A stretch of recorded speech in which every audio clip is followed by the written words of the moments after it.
Jerry, tama na nga yan. Marami ka nang nainom eh. Lasing ka na oh. Ano ba naman, mahal? Hindi pa ako lasing. Sarap-sarap naglabanog nyo rito eh. Ibang-iba sa mga serbesa sa bayan. Alam mo ang magandang gawin mo.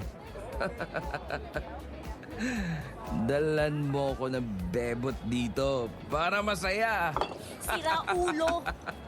Kasama mo ako dumalaw dito kina Eric. Ako na kasintahan mo.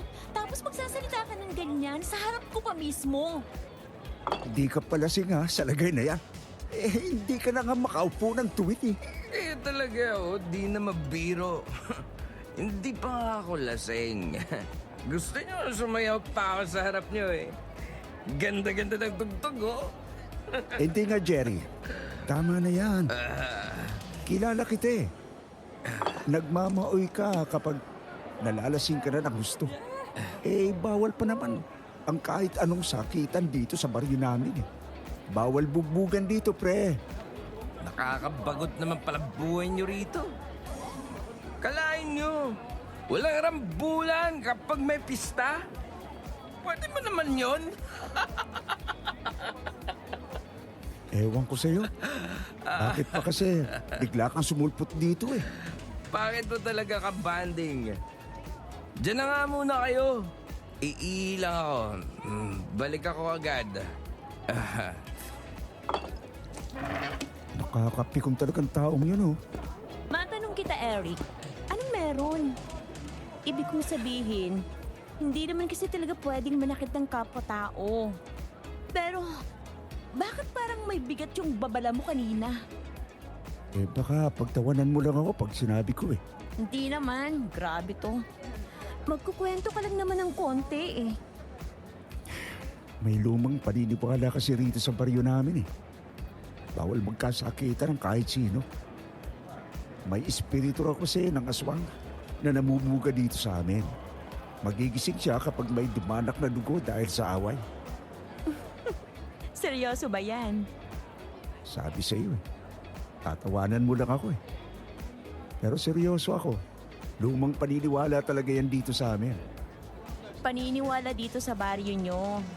Ang tanong, naniniwala ka ba? Medyo. Medyo. Anong klaseng sagot yan? Medyo kasi kilalang albularyo ang lolo ko rito.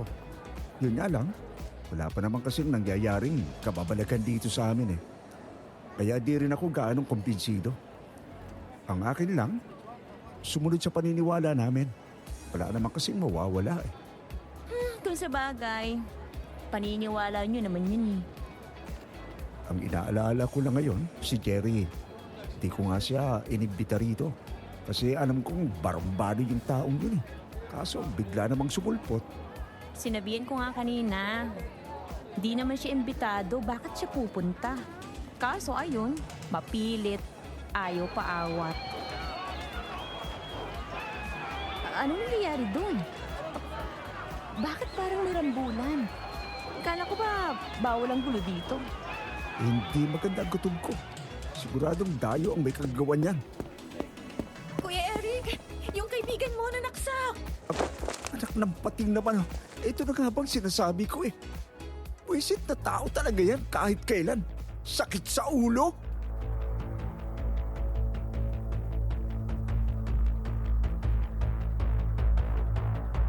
Mga huling bahagi po ng dekada 90 ito nangyari sa isang medyong bukid na bahagi ng Mindanao. Di ko lang sasabihin saan eksakto kasi payapa na kami ngayon na namumuhay dito sa baryo. Ayokong basagin ang kapayapaang yon lalo at utang namin yon sa lolo kong albularyo. Noon kasi ay may madugong kaguluhan na nangyari sa lugar namin. Dinulot ng isang katrabaho kong wala yatang lamang respeto ang diksyonaryo. Tuloy ay may nagambalas ang isang sinaunang espiritu na matagal nang nahimlay sa ilalim ng lupa ng baryo. Bago ko nga pala makalimutan, ako si Eric, isang simpleng manager sa isang pabrika. Isa po akong masugid ninyong taga-subaybay. Hiling ko lang po sana ay tapusin ninyo ang pakikinig dito sa kwento tungkol sa tunay na nangyari sa baryo namin. Ngayon ko lang kasi ito naisip ikwento ng buo. Sana po ay magustuhan ninyo. Sana rin ay mag-subscribe kayo kina Sir Jupiter para mas lumago pa ang kanilang channel.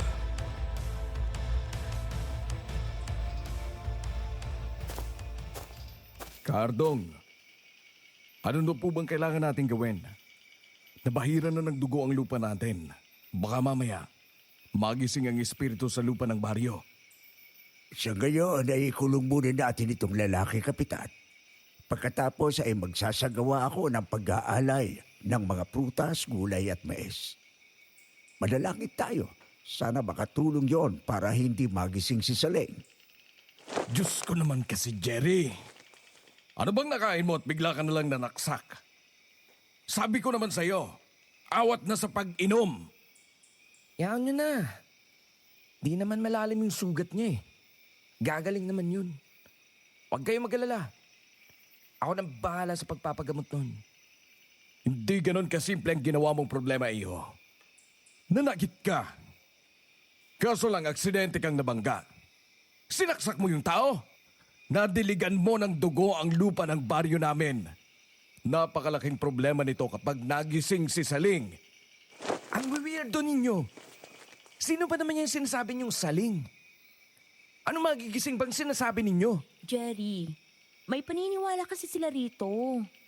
May masamang espiritu na nakatira sa ilalim ng lupa ng baryo. Kaya bawal madiligan ng dugo ang kanilang lupa. Dugo na galing sa sakitan at away. Gaya ng ginawa mo. Nagpapatawa ka ba, Carmi? Hindi ako nagpapatawa. Paniniwala talaga nila yun dito. Ang hirap sa'yo. Hindi ka marunong rumispeto sa mga nakakasalamuha mo. Kaya ka nalalagay lagi sa problema eh. Oh, siya. Sige na, sorry na. Hindi na mauulit. Hindi na ako manggugulo rito sa lugar ninyo. Pero, pambobobo pa rin talaga yung paniniwalang yan. Hanep. Humihingi ng tawad pero lusot sa ilong. Bihira tong tayong to. Eh, ano pang gusto ninyong gawin ko? Lumuhod sa harap ninyo at talikan niyo mga paa ninyo? Buti nga nagsosorry na ako eh. Pero kung ayaw niyong tanggapin, wala na ako magagawa doon. Bibigay na lang ako ng pampagamot doon sa nadali ko. Bukas na bukas din, pagsikat ng araw, kailangan mo nang umalis. Bago pa manganib ang buhay mo. Sa ngayon, doon ka muna sa selda ng barangay. Napakalaking gulo talaga nitong ginawa mo, Jerry. Sige na. Alis na ako. Maghahanda ako para sa pag-aalay. Eric, Desi, samahan at tulungan niyo ako. Sige po, Lolo. Mawalang galang na po ka, Ardong. Pero pwede po ba akong tumulong? Makabawi man lang ba sa katarantaduhan nitong nobyo ko? Mas mabuti kung dumito ka lang, Iha. Hindi ligtas sa iyo ang magpagala-gala sa baryo. Mamaya unahin ka pa ni Saling.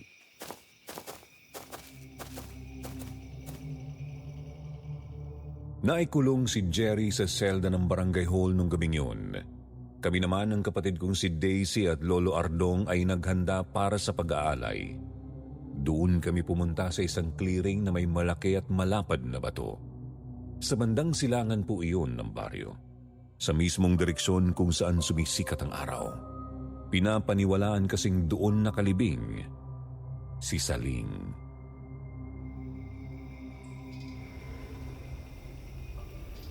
Ano na po ang gagawin natin, Lo?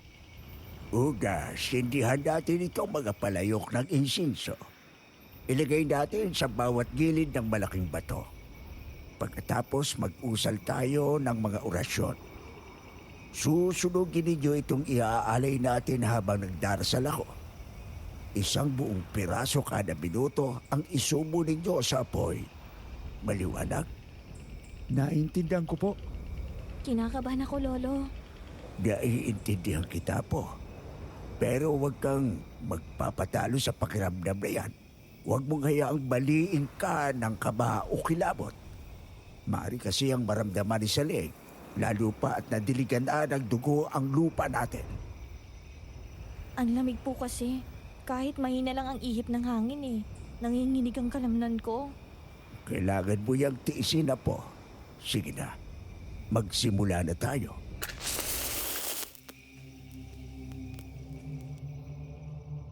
Sinindihan ni Lolo Ardong ang 4 na mga palayok ng insenso. Inilagay niya ang mga iyon sa harap, likod at magkabilang gilid ng malapad na bato. Pagkatapos ay naglagay kami ng mga tuyong dahon ng nyog sa ibabaw ng bato. Sinilaban namin yon. Nagsimulang manalangin si Lolo. Una kong sinubo ang isang buong mais sa apoy.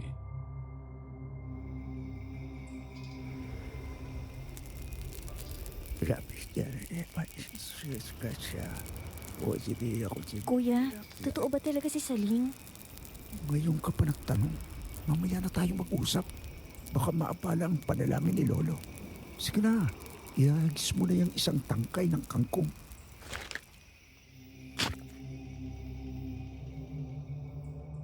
Di ko lang sinasabi kay Daisy kasi ayaw kong lalong kilabutan ang kapatid ko. Pero sa totoo lang ay pinanlalamigan na rin ako ng kalamnan. Pakiramdam ko ay nanunuot sa balat ko ang mainang ihip ng panggabing hangin. Hinagis ko ang isang malaking kamote sa apoy, tapos nagpalinga-linga ako. Pakiramdam ko kasi ay may nagmamasid sa amin. Pero wala naman akong nakitang kahit sino. Ang tahimik na baryo sa likod, palayan sa isang gilid at gubat lang sa harap ang natatanaw ko.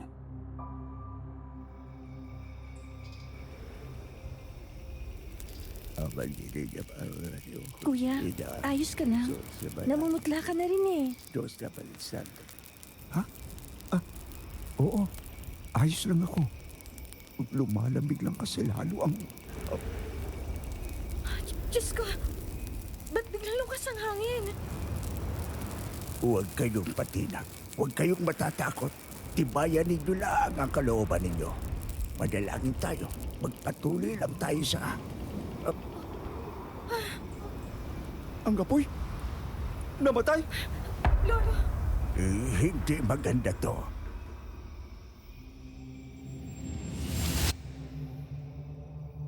Nahintakutan kami nang bigla na lang umihip ang napakalakas na hangin. Paikot-ikot yon sa kinalalagyan namin. Pinasayaw noon ang mga puno sa gubat at halos bunutin na ang mga palay sa sakahan. Hindi nga nagtagal ay namatay ang apoy sa malapad na bato.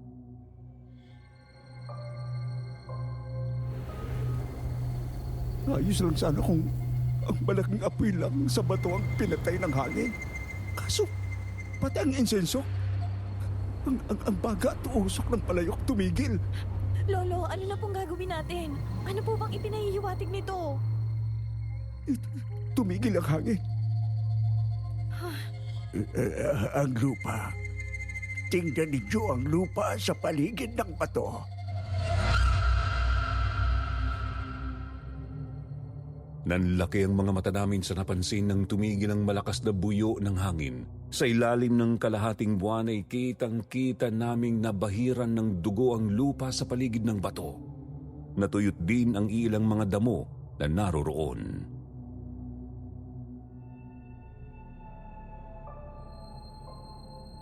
Dugo? Dugo po ba talaga yan? Paano biglang nagkadugo dyan sa lupa? Dugo talaga yan. Walang tutang dugo yan. Bumalik na tayo sa baryo. Bilisan natin. Kailangan nating balaan ang mga kabaryo natin.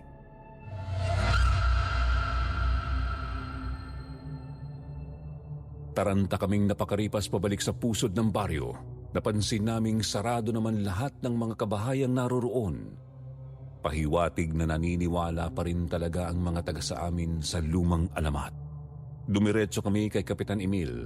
Nadatnan namin siyang nag-aabang sa bakuran ng barangay hall.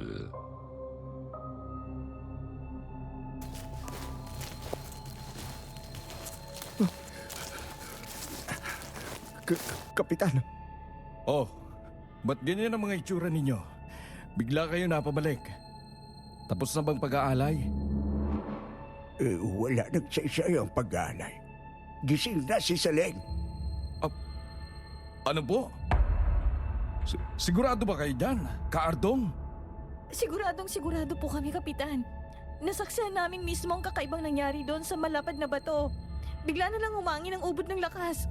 Namatay ang apoy at ang mga insenso. Tapos biglang nagkaroon ng dugo sa paligid ng bato at natuyot ang mga damo. Kailangan mong magmadali, Emil. Sabihan mo ang buong baryo. Gising na si Saleng. Wala munang lalabas sa kanilang mga bahay. Siguraduhin maglagay ng bawang sa kanilang mga bintana at pinto. Opo, Kaardong. Sasabihan ko ang mga tanod na abisuhan ang buong baryo. Sabihan mo rin sila na magtago kaagad pagkatapos nilang gawin ang trabaho nila.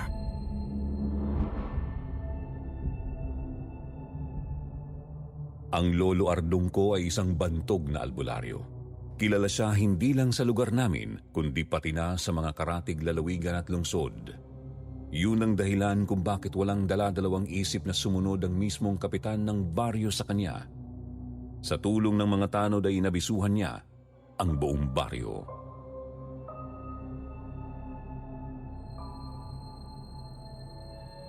Lo, uuwi po ba tayo?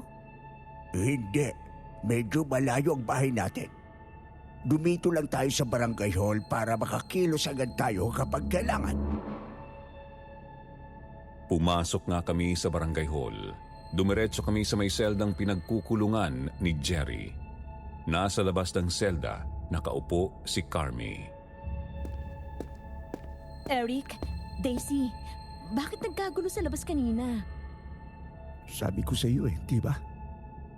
Hindi pa buwang paniniwala ko sa espiritu ng aswang pero sa nasaksihan mismo ng dalawang mata ko, kumbinsido na ako, Carmi. Totoo ang lumang alamat. Kalokohan.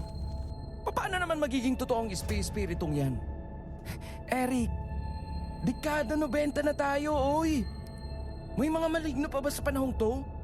Kung ganon, naniniwala kang may mga elemento nung unang panahon? Kung may mga ganong nilalang noong sinaunang panahon, ano sa tingin mo ang dahilan kung bakit wala na ngayon? Kailanman, hindi naging totoo yung mga ganyan. Paniniwala lang ng mga ninuno natin yan. Paano naman sa tingin mo na buo ang mga paniniwalang yan kung wala silang batayan? Aba malay ko. Wala naman akong pakialam sa mga ganyang bagay, Tatang. Hindi naman ako magkakapero, mabubusog dyan eh. Kita mo na ang problema. Kitang-kita ko. Mga bobo kayo na sumusunod sa mga lumang kwentong bayan. Ang problema, isa kang malaking bobong nagmamarunong. Anong sabi ninyo? Ikaw na mismo ang nagsabi. Wala kang alam. Wala kang pakialam. Tapos ang dami mong dadak. Kilala mo Kala mo kabisado mo ang usaping ito. Ibig sabihin, isa kang malaking latang walang laman. Kuha mo. Talagang sinusubukan mo ako matanda ka, ha? Labas niyo ako rito! At makikita mong hinahanap mo. Hindi mo alam kung sino binabangga mo. Uulitin ko, iho. Ikaw mismo ang nagsabing wala kang pakialam. Wala kang alam. Hindi mo alam kung sinong binabangga mo.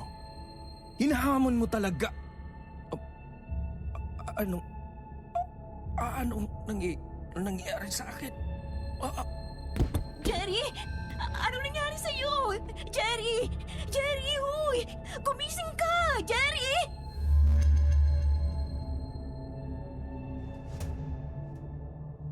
Biglang nilusot ni Lolo Ardong ang isa niyang kamay sa rehas. Bigla niyang tinusok ng kanyang hintuturo ang lieg ni Jerry. Sa isang iglap ay bigla na lang nanlupaypay ang katrabaho ko tsaka nawalan ng malay sa loob ng selda.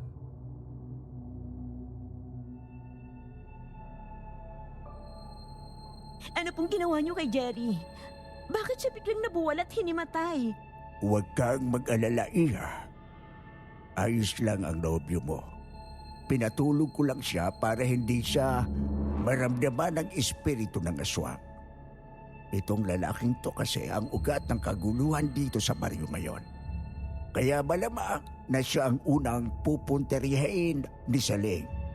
Sigurado po bang hindi makakapasok dito ang espiritu ng aswang, Lolo? Uorasyonan ko itong barangay hall.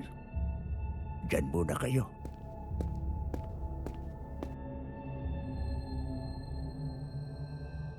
Nagsimulang orasyonan ni Lolo Ardong ang buong barangay hall. Wala siyang pinalagpas na sulok sa loob. Dinasalan niya at naglalagay din siya ng asin nang matapos ay umupo siya roon sa likod ng saradong main door. Kami naman ni Daisy at Carmi ay nanatili sa labas ng selda.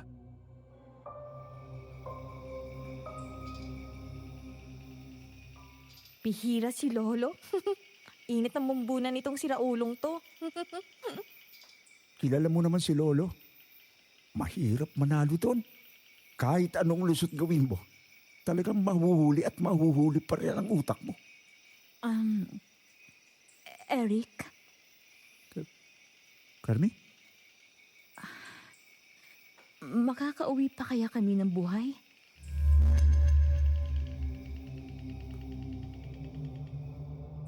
Natahimik kami ni Daisy sa tanong ni Carmi. Kung tutuusin kasi sabit lang naman siya sa nobyo niyang si Raulo. Pero kung sa bagay, pinili rin naman niyang manatiling kasintahan ni Jerry. Kaya kahit paano ay naisip ko ring may kasalanan din siya sa sarili niyang sinapit. Naputol ang pag-iisip ko nang magsalita ang kapatid ko.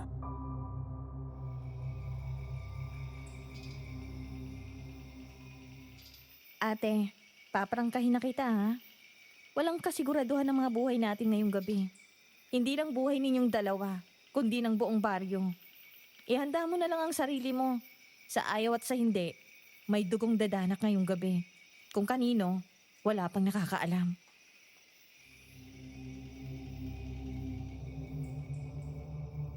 Mabagal na gumulong ang mga sandali. Sumapit ang hating gabi. Dinig namin ang lumalakas na namang hangin sa labas. Di ko maiwasang kilabutan. Napatingin ako kay Lolo Ardong. Nakaupo lang siya sa sahig. Nakasandal sa pinto ng barangay hall. Nakapikit. Halatang nakikiramdam.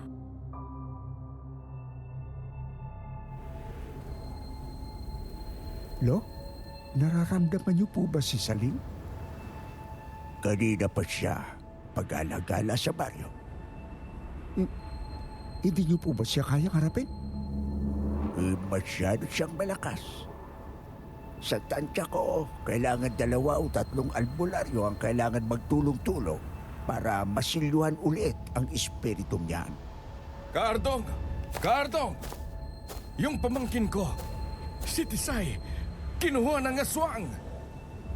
Ihanda mong sarili mo, Eric. Magsisimula ng maging malagim ang gabing ito para sa baryo.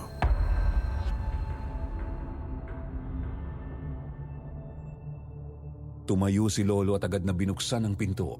Bumungad sa amin si Kapitan Emil na hindi maguhit ang mukha.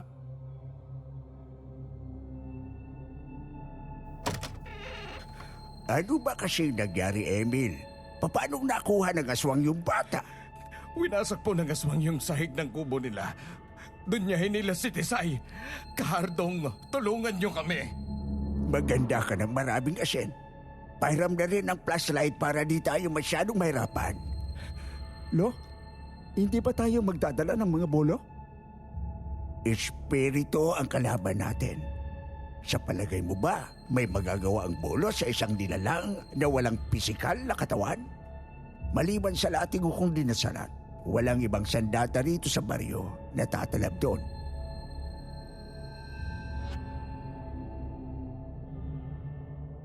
Ang sinasabing latigo ni Lolo ay gawa sa buntot pagi. Kulay itim po ito at balot ng iba't ibang mga pangontra sa aswang. Palagi rin itong dinadasalan ni Lolo tuwing Biyernes Santo.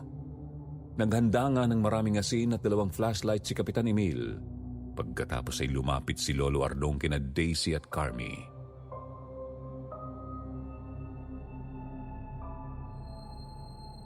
Alis muna kami. Kayo muna rito. Isarado at ikandado ninyo ang pinto pagkaalis ninyo. Huwag na huwag ninyong bubuksan kapag hindi kami ang kakatok. Mag-ingat kayo. Baka gayahin ni Saling ang busis namin. Paano po namin malalaman kayo na nga ang kakatok? Tiga-apat na katok ang gagawin ko. Eksakto. Walang labis, walang kulang. Sige na. Alis na kami. Mag-iingat po kayo, Lolo, Kuya.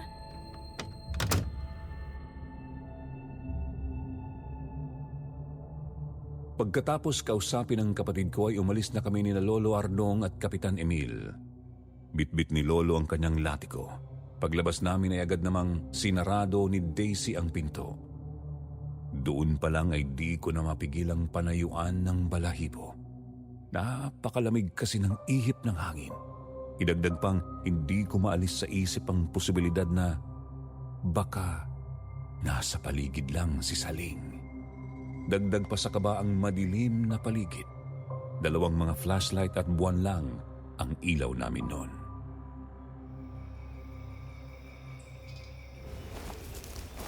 Lo, sigurado ba kayong ayos lang sina Daisy ron sa barangay hall? Oo naman. Dinasalan ko ang barangay hall. Hindi basta-basta makakapasok ang espiritu ng aswang doon. Ang kailangan lang natin gawin ay ituon ang pansin sa paghanap kay Tisay. O nga po pala, Kapitan. Nasundan niyo po ba kung saan papunta ang aswang? Sa taniman ng mais. Mula sa bahay ni Tisay. At dun siya dumiretso. Sinundan pa siya ng tatay ni Tisay. Kaso nawala na agad sa paningin niya.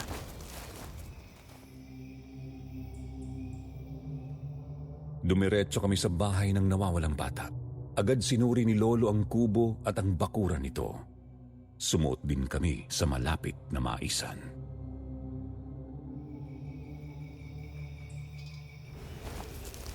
Gaya ng inaasahan ko, mahirapan tayo rito. Walang bakas ng mga paa na pwedeng masundan. Ang tanging meron lang, mga patak ng dugo sa lupa. Tapos magandatumbang puno ng mais. Ibig sabihin po ba, hindi na ninyo mahahanap si Tisay Kaardong? Huwag muna tayong sumuko. May susubukan lang ako.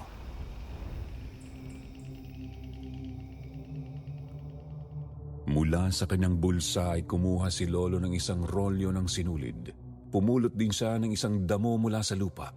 Pinutol niya ang sinulid at tinali sa damo. Pagkatapos ay may kung anong orasyon siyang ibinulong sa damo. Ngayon, sundan natin kung saan man dalhin ang hangin itong damo. Nilipad ng hangin ang damong nakatali sa sinulid. Sinusundan namin kung saan ang direksyong tinuturo ng damo. Mula sa maisan ay lumusot kami sa kakahuyan. Kaso hindi pa rin namin mahanap si Tisay o ang aswang. Gayon pa man ay ramdam na ramdam kong may nagmamatsyag lang sa amin. Pwedeng totoong may nagmamasid, pero pwede rin namang masyado lang akong kinikilabutan at nag-iisip.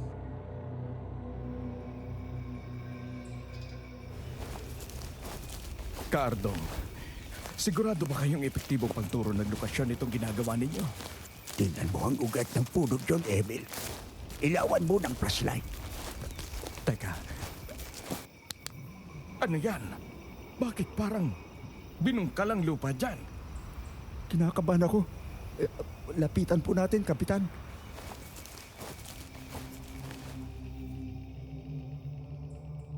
Lumapit kami sa paanan ng isang punong sampalok. Inilawan pa namin ng maigi ang nakabungkal na lupa roon. Agad naming napansing nababahiran ng dugo ang bahaging yun ng lupa. Maski sa ugat ng puno ay meron ding dugo.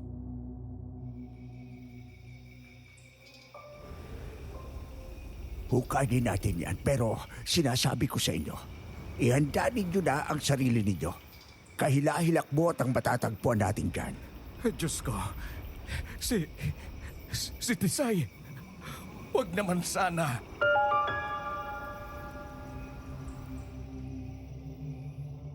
Bumalik kami ni Kapitan ng tig-iisang mga sanga mula sa mga punong nasa paligid. Yun ang ginamit namin bilang panghukay. Isang saksak ko pa lang sa sanga sa lupa ay agad nang sumabog ang napakasangsang na amoy. Pakiramdam ko ay kaharap ko ang isang tambak na mga laman loob at karne sa palengke.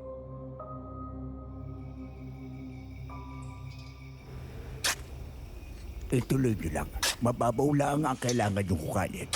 Oh, yan. Kunti na lang. Mararating niyo na ang nakabaon dyan. Teka. Ano to? Damit? Patingin niya ako, Eric. Ito po. Ito, Kapitan. Ay, Diyos ko! Hindi ako pwede magkamali. Damit ng pamangkin ko yan. Kung ganon, nandito lang siya. Ituloy niyo ang paghukay.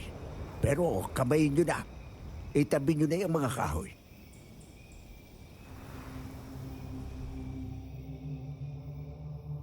Kabado man ay sinunod namin ni Kapitan Emil ang sinabi ni Lolo Ardong. Ipinagpatuloy nga namin ang paghukay gamit na lang ang mga kamay namin. Hindi nga po nagtagal, may natagpuan na naman kami. Mas kagimbal-gimbal kaysa sa nauna.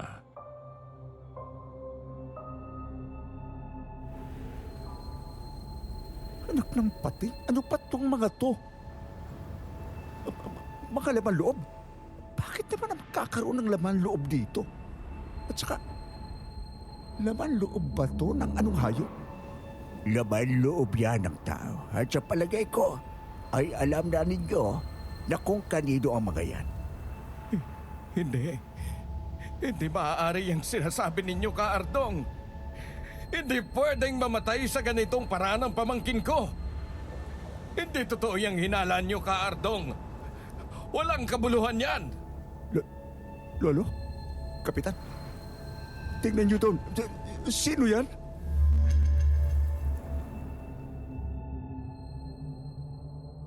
Nang mapalingon ako sa isang dako ng kakahuyan ay nagtaka ako. May nakita kasi akong isang tao na nakatayo. Malayo at madilim ang kinaroroonan niya. Kaya hugis lang ng kanyang anino ang natatanaw namin. Gayunpaman ay pansin naming isa itong babae. Medyo maliit at payat ang pangangatawan tapos bako ang tindig. Napakagulo ng kanyang buhok.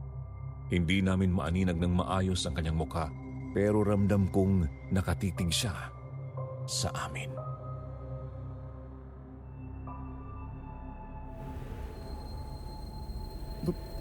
Pamilyar ba sa'yo, Kapitan?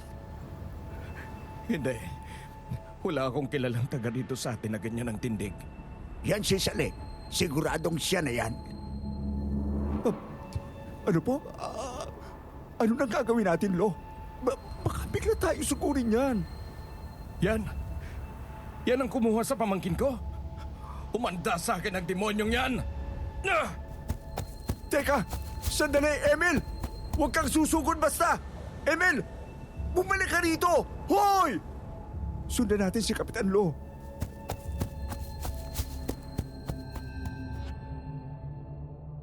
Dali-daling nagpalakad takbo si Kapitan Emil papunta sa kinaroroonan ni Saling. Kita kong dinukot ng lalaki ang supot ng asin mula sa kanyang bulsa. Agad naman kaming sumunod ni Lolo. Tinatawag namin si Kapitan pero hindi siya nakikinig. Ayaw niyang paawat hanggang sa nakarating na nga siya sa dapat ay kinatatayuan ng aswang. Subalit, Nasa na yon? Bakit biglang nawala? Ang lupa. Gumagalaw. Ah! nagulantang na lang kami ni Lolo Ardong nang biglang may kung anong lumabas mula sa lupa at hinila si Kapitan Emil pababa. Mabuti na lang nagawa niyang makakapit sa ugat ng isang puno kaya hindi siya tuluyang nahila pailalim.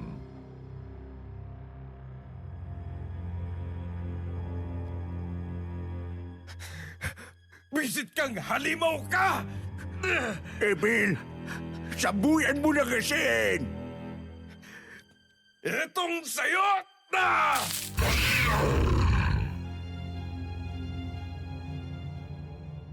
Nahihirapan man dahil sa kailangan niyang kumapit sa ugat, sinikap ni Kapitan na masabuyan ng asin ng lupa.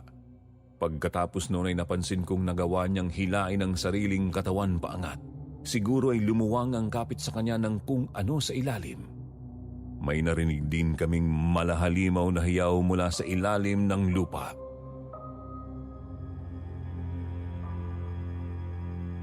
Eric, alalayan mo si Emil. Akong bahala sa isang to. Ang lakas ng loob mong kalabanin ako! May nagsalita? Galing pa yun sa ilalim ng lupa? Hindi ako natatakot sa iyo. Lumabas ka dyan at akong harapin mo, demonyo!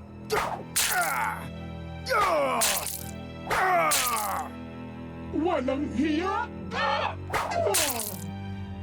Kapitan, alin po kayo? Dapat kasi hindi kayo sumugod ng basta eh. Nakakainis. Masyado siyang maduga. Gumagalaw ang lupa at may boses ng isang halimaw mula sa ilalim.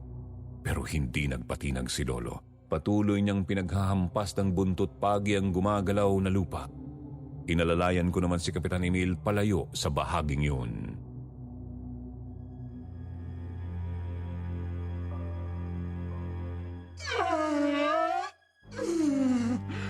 Pagbabayaran mo ang pangingialam mo, Albularyo! Tatandaan kita! Babalikan kita! Babalikan kita at papatayin kita! Huwag ka nang umalis! Kung galit ka! Sa akin! Ngayon na tayo magtuos!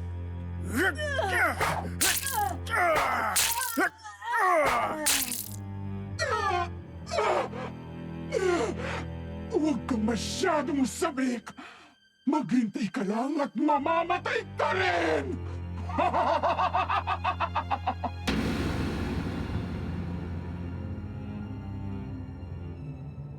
Ilang sandali pa, hindi na namin marinig ang karimari-marim na boses. Tumigil na rin sa paggalaw ng lupa. At naiwan na lang sa ilalim ng puno ay malaputik na parang kumunoy, kahit dapat naman ay sulido ang lupa banda roon.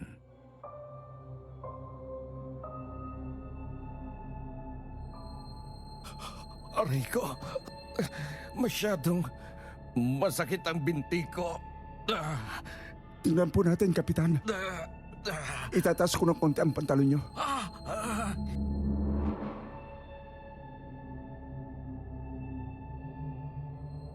Itinaas ko ang kaliwang binti ng pantalon ni Kapitan. Agad ay nanlaki ang mga mata ko sa nakita.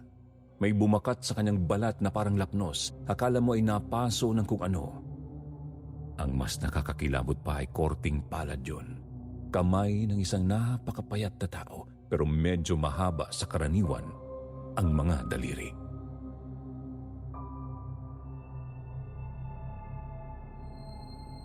Ano ba kasing nakain mo at bigla kang sumugod? Alam kong gusto mong mahanap si Tisay at gumante. Pero paano ka pa makakagante kung todas ka na?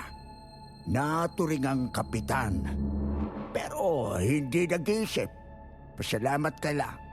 Yan lang ang inabot mo. Patawan po, Cardong. Nadala lamang ako. Bumalik na tayo sa barangay hall. Kailangan kong masuri yung binti mo ng mas maigi.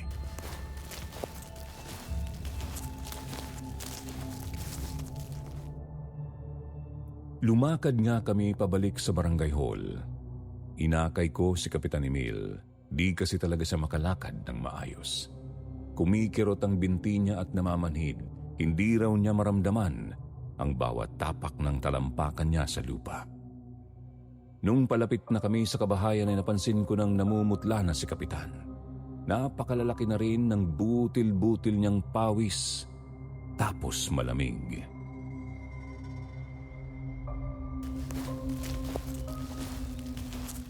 Emil, kumusta na ang pakiramdam mo? Nilalamig ako, Cardong. Medyo tumidilim din ang paningin ko. Hindi maganda to. Bilisan pa natin.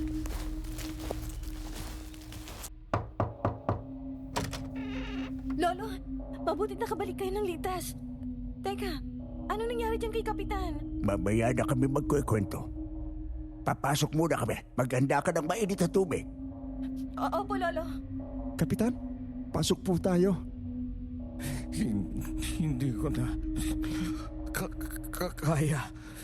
Masyadong malamig. Himatayin Ako... Huwag kang bibigay, Emil. Tara na sa loob.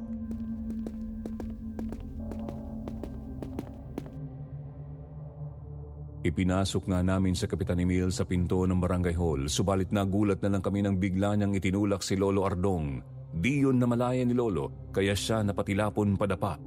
Nauntog siya sa isang upuan. Sa gulat namin ay hindi namin namalayang tumakbo bigla si Kapitan papunta sa may selda ni Jerry.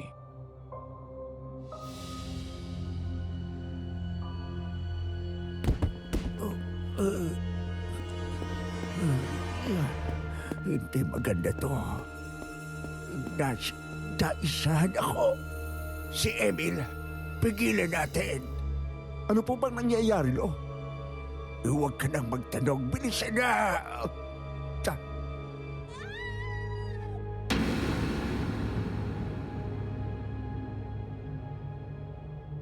Lalo kaming nagulantang nang biglang mawasak ni Kapitan Emil ang rehas ng selda ni Jerry. Dali-dali kaming lumapit doon. Nadatnan namin si Carmi na nakasalampak sa isang sulok sa labas ng selda. Si Kapitan naman ay nakakumbabaw sa tulog pa ring si Jerry. Sinasakal niya ang dayo. Agad namang pinaghahampas ni Lolo Ardong ng dala niyang buntot pagi si Kapitan.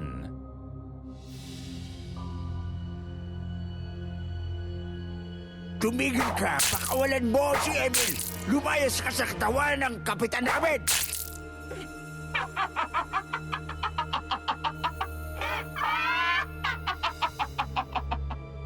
Lumayas ka!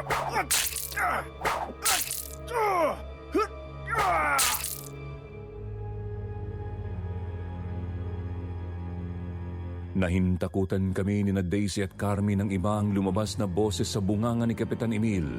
Hindi niya boses yun. Sigurado akong yun mismo ang boses ng halimaw sa ilalim ng lupa. Ilang sandali pa bigla na lang nagising si Jerry at nawala ng malay si Kapitan Emil.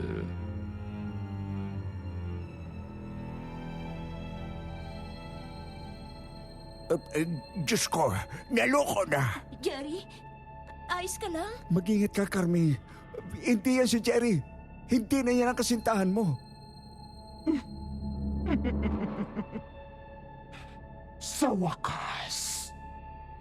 wakas, nahanap ko ng taong gumising sa akin!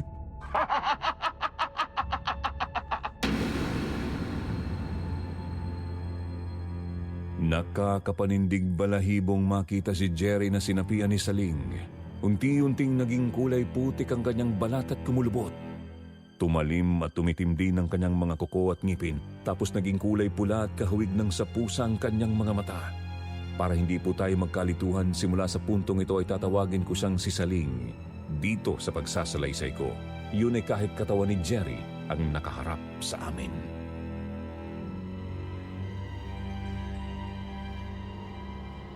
Manahimik ka!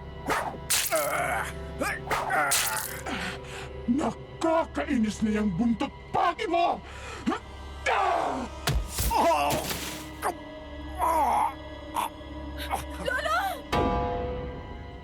Walang ano-ano ay sinipa ni Saling si Lolo. Tumilapon sa dingding si Lolo tapos agad namang tumayo si Saling.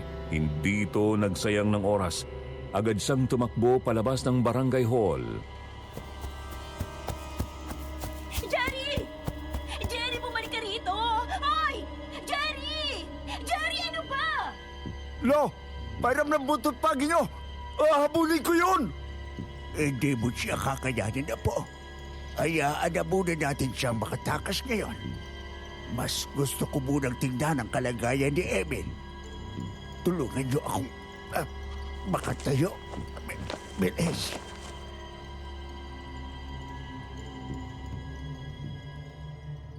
Tinulungan kong makatayo si Lolo Ardong. Hinahaplos-haplos niya ang batok niyang tumama sa dingding. Lumapit kami kay Kapitan Emil na nakahilata sa sahig ng bukas na selda. Napalunok ako ng laway. Unang tingin kasi halata ng hindi maganda ang kalagayan niya. Napakatindi ng kanyang pamumutla.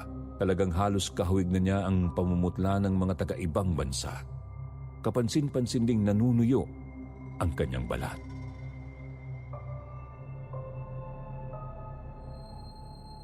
Ano na po, Lo? Kumusta na po si Kapitan? Wala na si Emil. Malamang, hinigop ni Selene ang lakas niya kanina. Ha? Nanlumo kami sa sinabi ni Lolo Ardong. Wala na ang aming kapitan. Sabihin na nating hindi sa perpektong pinuno ng barangay, pero isa siyang mabuting tao. Kaya naman nang sumikat na ang araw, agad naming pinamalita sa buong baryo ang nangyari. Kinuwento naming hindi pa nahahanap si Tisay. Patay na si Kapitan Emil at sinapian ng aswang ang dayo.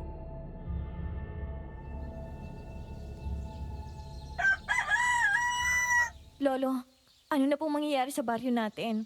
Hindi niyo kinayang aswang. Paano kung mag-assist siya ng laging bigla? Alam ko ang posibilidad na yan, Daisy. Kaya nga naisip kong ihanda na ang sarili ko. Hindi ako pwedeng tumunganga at tanggapin na lang na mas mahina ako sa kanya. May naiisip kayong gawin, Lo? Magpahinga muna kayo ngayong buong umaga. Mamayang hapon, aalis tayo. Ako at kayong dalawang mga apo. Saan po tayo pupunta? Malalaman nyo rin.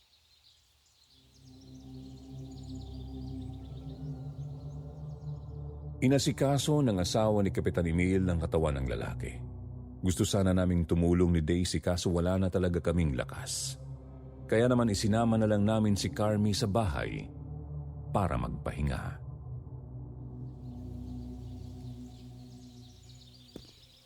Dito muna ako sa sana matutulog. Daisy, doon kayo ni Carmi sa kwarto. Oo nga pala, Ate Carmi. Palagay ko mas mainam kung umuwi ka na lang sa bayan. Sobrang gulo na ng baryo namin eh. Oo nga, Carmi. Mapapahama ka lang dito pag nagtagal ka pa. Mukhang mas mabuti nga kung umalis na ako dito. Wala na rin namang saysay kung hintayin ko pang matauhan at bumalik sa dati si Jerry. Pero bago ako umalis, hayaan niyang humingi ako ng tawad sa panggugulo rito ni Jerry. Piyesta ninyo eh. Tapos ganito pang nangyari. Hindi ko sasabihing ayos lang ang lahat. Kasi hindi naman talaga. Pero ate, wag mong masyadong sisihin ang sarili mo. Ang mabuti mong gawin, umuwi sa inyo at kalimutan na yung nobyo mong walang kwenta. Magsimula ka ng bagong buhay. Malabo na rin naman na makakauwi pa yun. Kung sa bagay, pagod na rin ako maging sunod-sunuran sa taong yun. Ganito na lang, Carmi. Sumubay ka na lang sa amin mamaya. Alis daw kami. Sabi ni Lolo. Atid ka na lang namin sa bayan.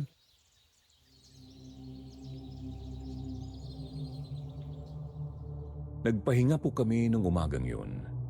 Doon ako sa may sala humilata. Agad naman akong nakatulog dahil nga sa sobrang antok at pagod. Ang akala ko talaga noon ay magiging banayad ang tulog ko. Ang kaso, dinalaw naman ako ng isang malagim na bangungot.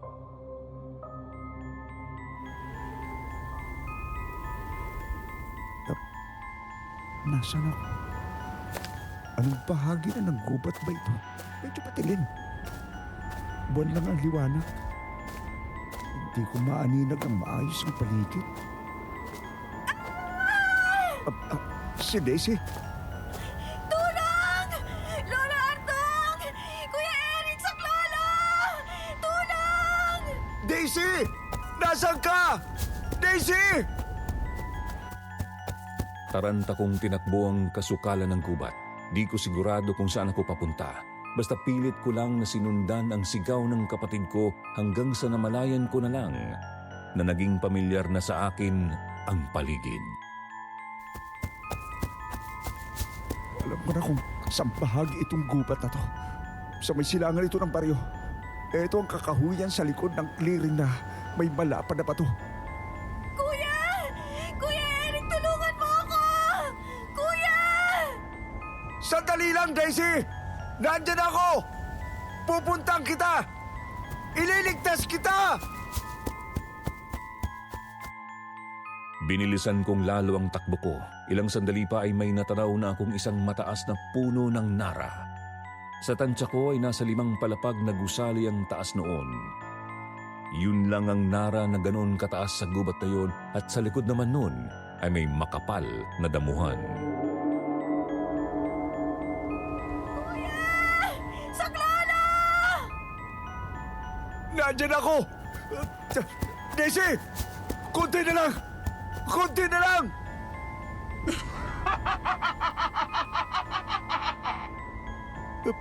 Hindi! Si Saling! Hindi! Huwag mong sasaktan ang kapatid ko! Huwag!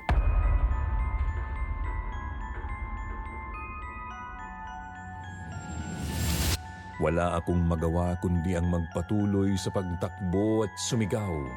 Kita ko po kasi si Daisy sa may paanan ng Nara. Kasama niya si Saling na nakasapi pa rin kay Jerry. Umalingaw-ngaw ang tawa ng demonyo. Pakiramdam ko ay bumabare na yun sa tenga ko.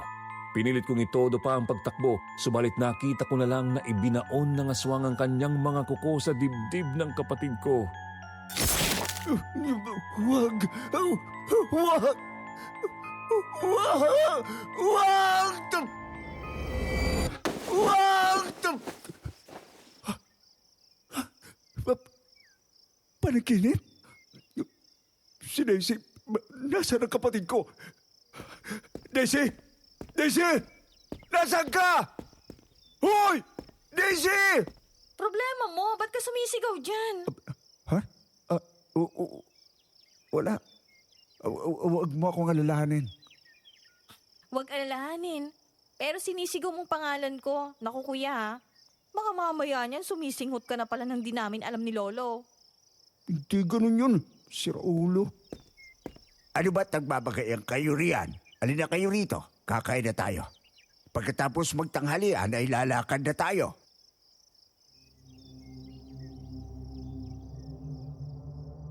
Nagtanghalian nga po kami. Ako, si Lolo Ardong, si Daisy at si Carmi. Sinubukan kong kulitin si Lolo. Tinanong ko kung saan ba talaga kami pupunta. Kaso di talaga siya sumasagot. Hanggang sa natapos na lamang kaming mananghalian.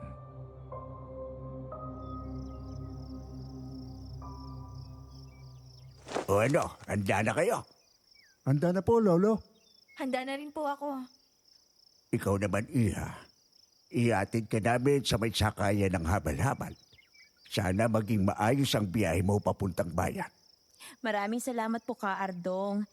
Pero kaya ko naman pong pumunta sa sakayan ng mag-isa. Makakaabala lang po ako sa inyo. Carme, hindi pwede yon.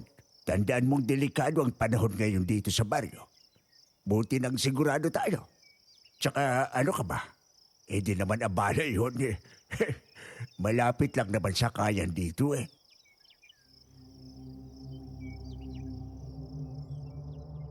Inihatid nga namin si Carmi sa sakayan ng habal-habal. Nang makasakay na siya, agad na rin kaming lumakad. Sumuot kami sa isa sa mga maisa ng baryo namin. Tapos tumawid kami sa may ilog. Tinahak namin ang daanang naroon. Siguro halos 2 oras din ang nilakad namin.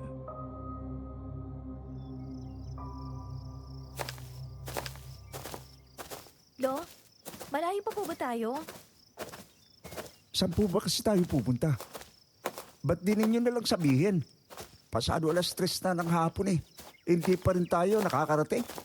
Tama na ang reklamo. Malapit na tayo. Tingnan nyo. Yung kubo sa may unahan. Diyan tayo pupunta.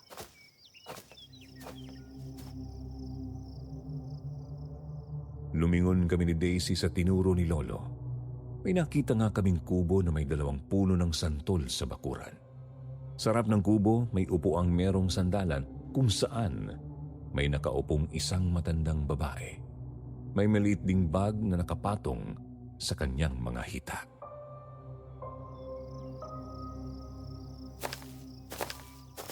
Magandang hapon, Ate Daria. Ay sinasabi ko na nga habang pupunta ka rito ngayon. Kagabi pa lang ay may naramdaman akong napakasama at napakabigat na enerhiya. Nagmumula sa baryo natin. Hula ko'y nagising na si Saling. Tama ba? Tama nga, ate. Nagising na siya at nakuha na niya ang katawang nang gumising sa kanya. Nabigo akong pigilan siya. Wala nang nakakapagtaka ron. Lubang napakalakas ng demonyong yon. Biro mo namang, kinailangan pang magtulong-tulong ng 3 albularyo nung unang panahon para lang magapi si Saling. Mawalang galang na po, Lolo. Pero, sino po ba siya? Ay tinamaan ka nga naman ng lintik. Hindi mo ako pinapakilala sa mga apo mo. Hindi naman ganun, ate. Sadyang marami lang akong iniisip mula pa kagabi. O siya, Ate Daria. Itong lalaki ay si Eric, panganay kong apo. Itong babae naman ay si Daisy. Kayo namang mga apo, ito ang Lola Daria ninyo, kapatid ko. Ha? May kapatid pala kayo, Lo?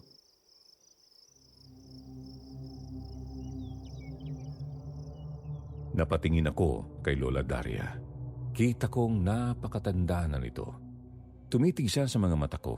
Agad ay kinilabutan ako. Pero hindi yung kilabot dahil sa kung anong masamang pakiramdam, kundi kilabot na dulot ng pagkamangha.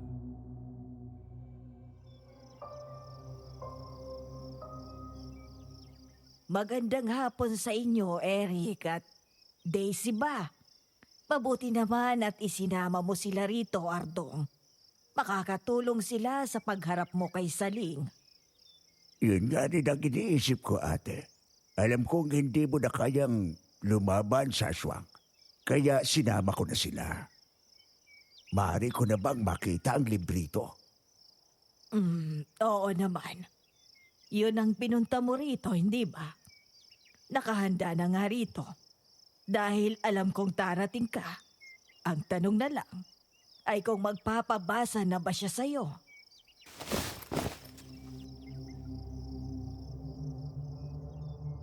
Binuksan ng matandang maliit na bag at may kinuha siya roong isang librito. Kulay brown ang pabalat nito. Halata ring napakaluma na. Hindi pa man kasi nabubuklat ay kita ko nang naninilaw ang mga pahina nito sa may gilid.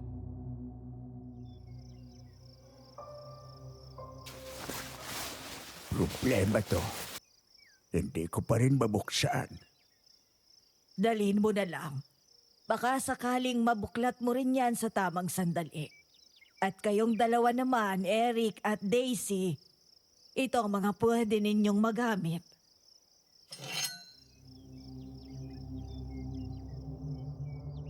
Mula sa bag ay naglabas si Lola Daria ng isang kutsilyo. Hindi itak kundi isang maliit na kutsilyo lang. Kung tutusin niya ay pwede yung matawag na pocket knife.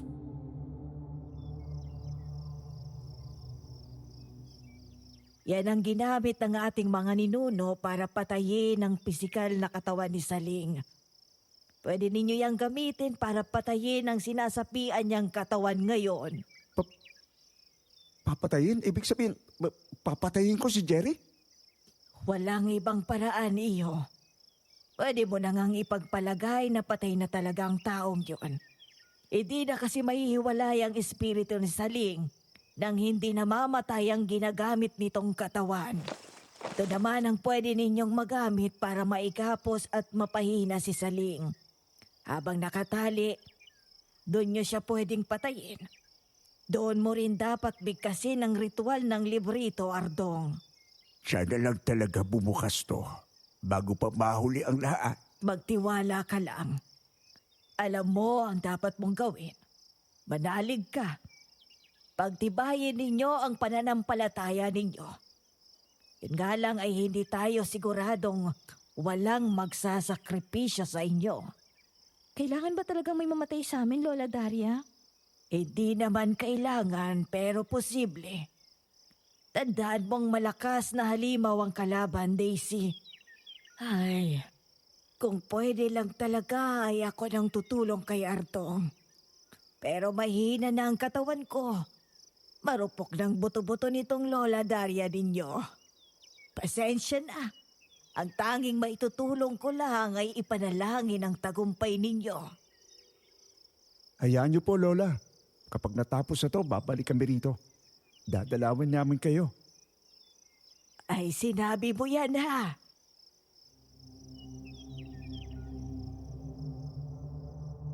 Hindi kami nagtagal sa kubo ni Lola Daria. Kailangan kasi naming makabalik sa baryo bago dumilim.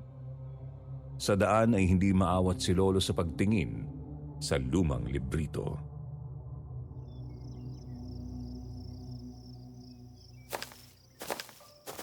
Hindi niyo ba talaga mabuklat yan, Lo? Kung kaya ko lang ay kanina ko pa dapat ginawa. Di po kaya may tumilapon lang dyan na kung ano? Kaya nagkakadikit-dikit ang mga pahina? Silyado ng sinaunang dasal ang libreto na ito. Bubukas lang talaga to sa tamang panahon. Kung kailan ang tamang panahon, walang nakakaalam.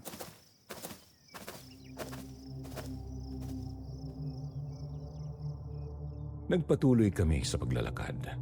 Palubog na ang araw nang marating namin ang ilog. Noong una ay purong pagod lang sa lakad ang nararamdaman ko. Subalit nang makatawid na kami, bigla na lang akong binalot ng matinding kilabot. Nanayo ang balahibo ko, nanlamig ang kalamnan ko at nanuyo ang lalamunan ko.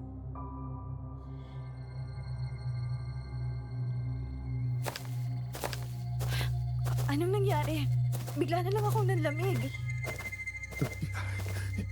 Ikaw rin, Daisy. Ano ba to? Napakabigat ng presensya niya. Hindi ko malaman kung sinisindak ba niya tayo o ano. Huwag kayong patinak. Tandaan ninyo, lumalakas ang loob ng mga aswang kapag nararamdaman nilang natatakot sa kanila ang mga pinupunta riyan nila. Siguradong sinasadya ito ni Saleng para takutin tayo. Elo, nakakakilabot po talaga kasi. Manalangin muna tayo rito bago magpatuloy. Magdasal kayo ng taos-puso.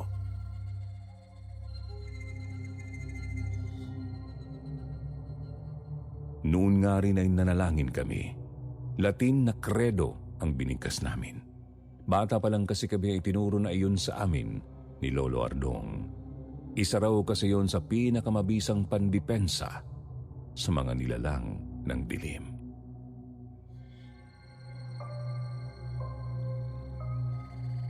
Kumusta na ang pakiramdam ninyo? Bumuti na po, Lo. Ako rin po. Palagay ko, kaya ko nang magpatuloy. Sige na, lumakad na tayo. Malapit ang dumilim. Pero alis to kayo. Ramdam kong nariyan lang siya sa paligid.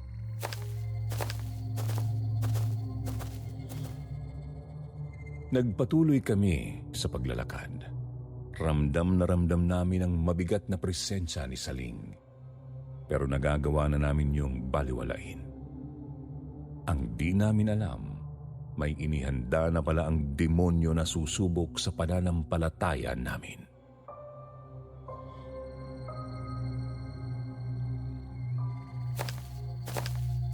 May problema, Lo?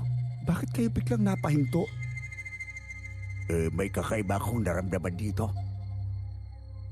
Iba pa sa presensya ng aswang. Halugugin natin ang paligid. Sige po.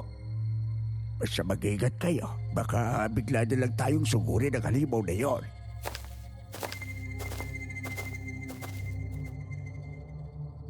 Hinalughog nga namin banda roon ng gubat. Hindi ko malaman kung ano ba ang sinasabi ni Lolo Ardong na kakaiba niyang naramdaman. Tinignan namin ang ilalim ng puno.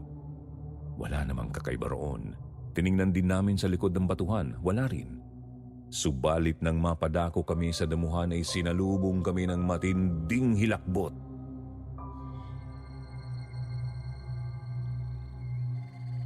Kumunor? Kumunay na may kahalong dugo. Kumuha ka ng mahabang sanga ng puno. Madali ka! Sinunod ko ang sinabi ni Lolo. Kumuha nga ako ng mahabang sanga ng puno at inabot ko yon sa kanya. Ginamit niya yon para kapain ang ilalim ng kumunoy. Ilang sandali pa ay napansin kong kumunot ang noo ni Lolo. Pagkatapos ay kumikilos siya na parang may sinusubukang sungkitin mula sa putik.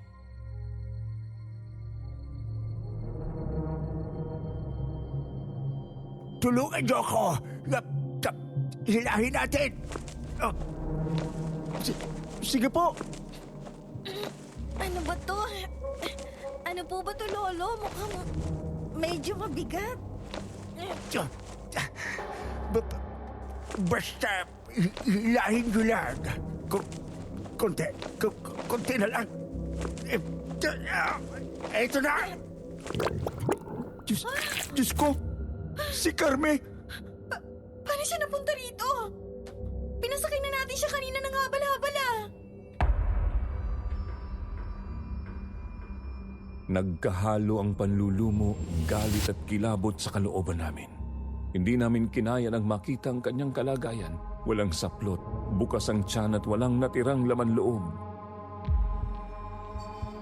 Bakit ba nangyayari to? Bumalik ba siya rito sa baryo? Palagay ko hindi. Mukhang ginaraga ng aswang ang motorsiklong sinakyan nitoong si Carme. Hindi na ako magugulat kung pati ang tsuper nadali rin. Talagang sinisindak na tayo, Lolo. Bumalik na tayo sa baryo. Balaan natin ulit ang mga tao.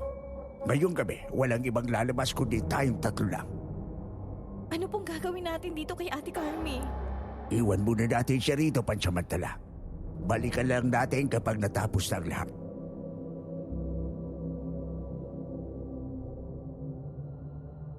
Hinimlay namin ang katawan ni Carmi sa ilalim ng isang puno. Tinakpan namin siya ng malalapad na mga dahon at inalayan ng dasal. Pagkatapos ay dali-dali na kaming bumalik sa baryo. Sinabihan nga namin ang lahat na wag munang lumabas sa gabing yun. Budburan ng asin ang bakuran, dingding, bubong at sahig ng kani-kanilang mga bahay. Maski sa burol ni Kapitan Emil ay yun din ang nangyari.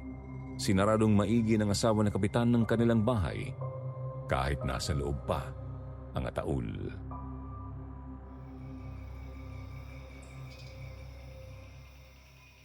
Nasabihan nyo na ang lahat.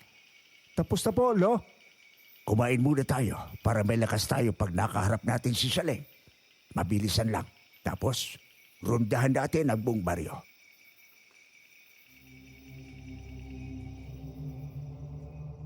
Naghapunan kaming tatlo. Tapos ay nirondahan na nga namin ang baryo. Kaming tatlo lang kasi kami lang ang handa laban sa aswang. Gayunpaman ay sinabihan ni Lolo Ardong ang mga tanod na maging handa kapag kinailangan.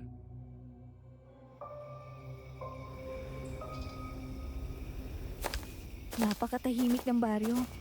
Mabutit sumunod naman ang mga tao sa habilin nyo, Lo.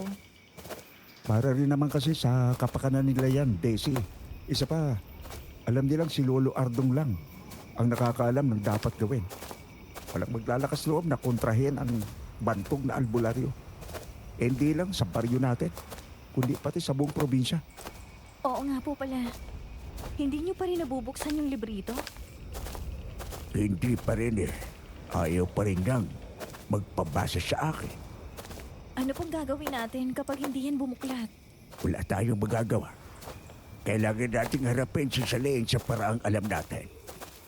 Masyado pong delikado yun, Lo. Bakit? May pagpipilian ba tayo kung sakali? Wala naman eh. Huwag nyo na lang ilaboy kung saan-saan ang mga isip ninyo. Ito natin ang pansin sa pakiramdam sa paligid.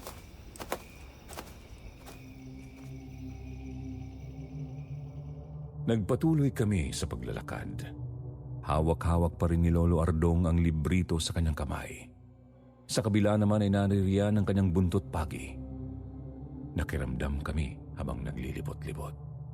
Pansin naming naririyan lang sa paligid si Saling kahit hindi namin siya nakikita. Yun nga lang ay hindi talaga namin matumbok ang kinaroroonan niya. Hanggang sa nagtaka na lang kami ni Daisy nang biglang huminto sa paglalakad si Lolo Ardong.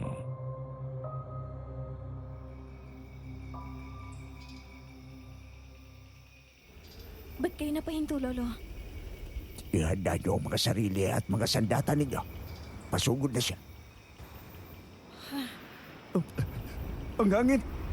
Lumakas bigla! Mukhang parating na ka siya. Ang librito, nagbukas na. Lolo, nandiyan na siya. Babasahin na sana ni Lolo ang librito nang mamataan na namin si Saling. nakasapi pa rin ito sa katawan ni Jerry. Mabilis ang tumatakbo papunta sa amin tapos biglang lumundag pukol kay Lolo.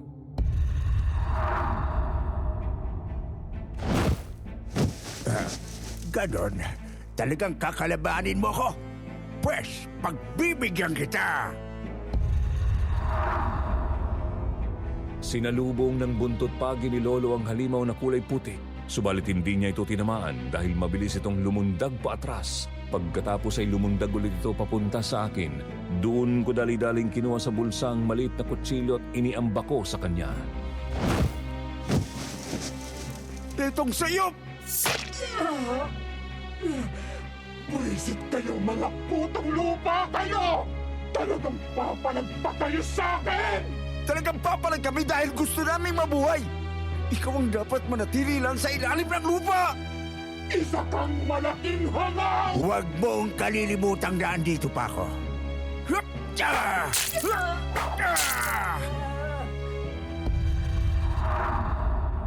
Sadyang mahirap patamaan ng maliit na kutsilyo ang aswang. Salamat na lang at nadali naman siya ng buntot pagi ni Lolo Ardong. Tidamaan siya sa may braso at binti. Kita kong nagkakalatay agad at tumuusok ang balat niya kapag tinatamaan. Ano? Bakit ka umatras? Naduduwag ka na ba? Akala ko ba malakas kang hayop ka? Inuubos niyo talagang pasensya ko! Humanda kayo sa akin! Eric, ilag! Walang ano-ano ay sumugod sa akin ang aswang. Hinanda ko lang sarili ko noon para manaksak. Subalit, nagulantang na lang kami ng bigla itong lumundag bago makalapit sa akin ang tuluyan. Dumiretso sa kay Daisy. Tinangka ng kapatid ko na maisuot ang inorosyon ng lubid kahit sa braso man lang ng aswang, pero hindi siya nagtagumpay.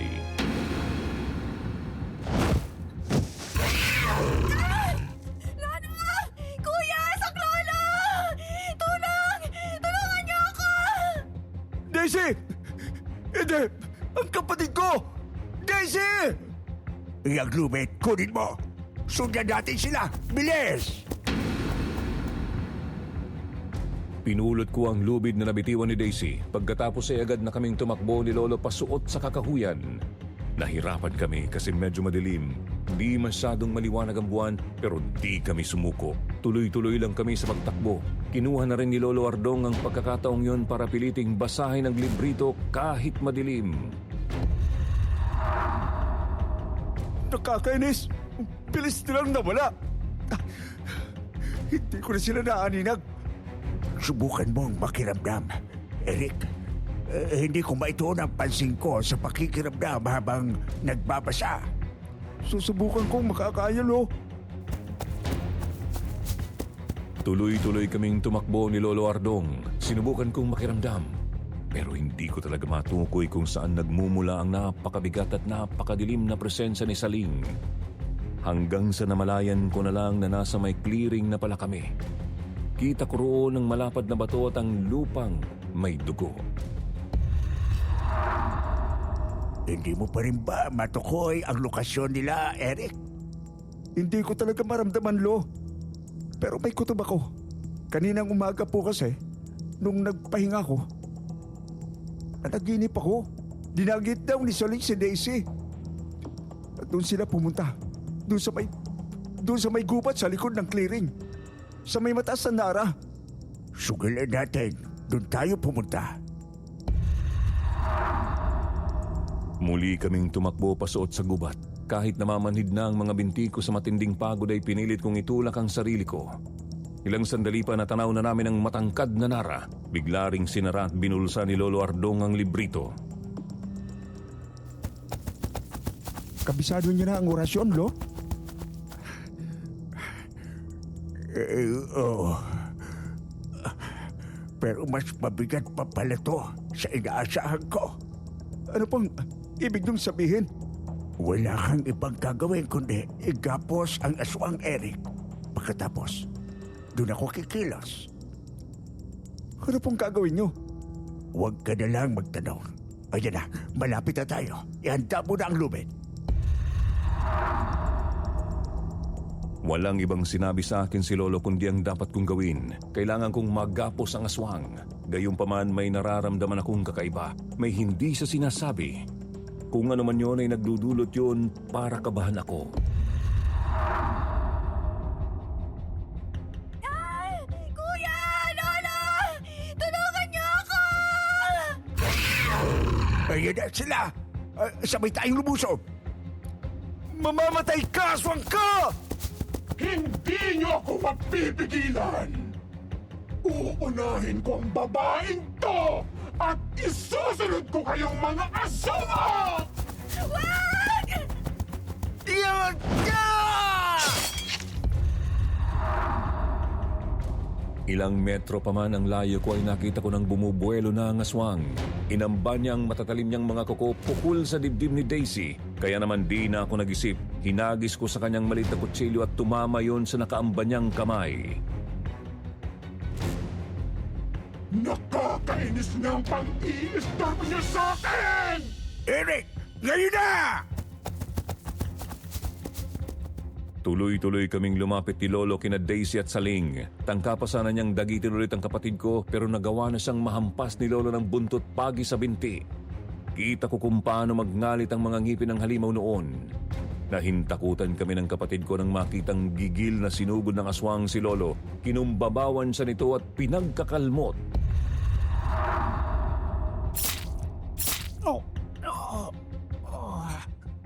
Nakakainis ka na! Nakakainis ka na! Nakakainis ka na! Tao ka!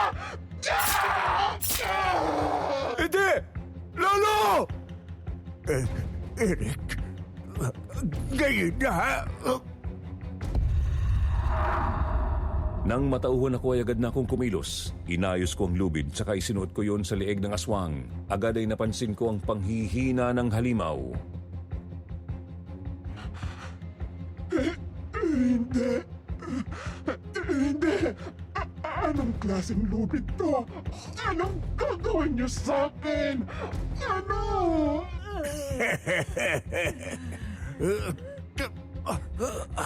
Huwag mo nang isipin masyado kung anong gagawin namin sa'yo. Simple lang naman. Kung tutuusin, papatayin ka lang namin. Hindi! Hindi niyo ako mapapatay! Mapapatay ninyong katawang lupa ng taong to! Pero hindi niyo magagapi ang aking espiritu! Hindi!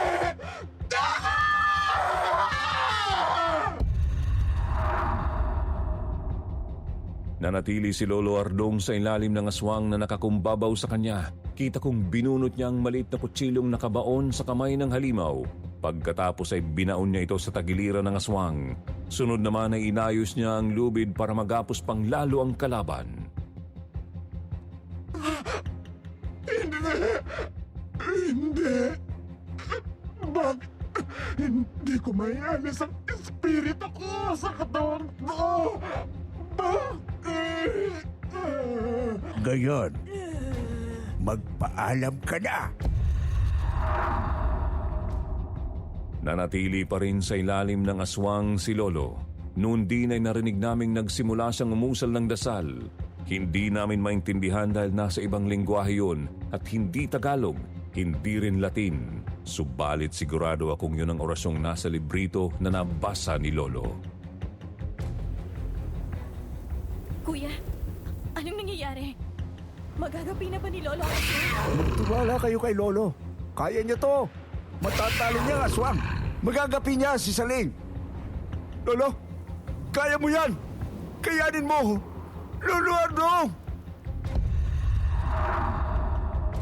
Tuloy-tuloy na umihip ang napakalakas na hangin.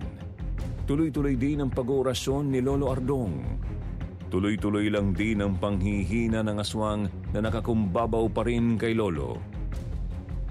Niyakap ko si Daisy at lumapit kami sa katawan ng Nara. Napakalakas na po kasi talaga ng hangin. Konti na lang ay lili pa rin na kami.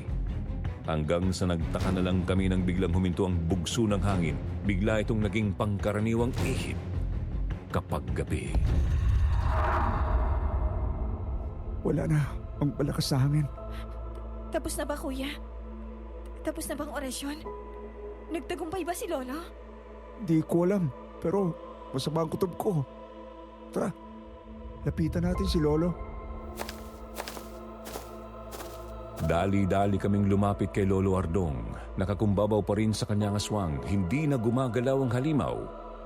Subalit ang masama, pati si Lolo Ardong, hindi na rin kumikilos.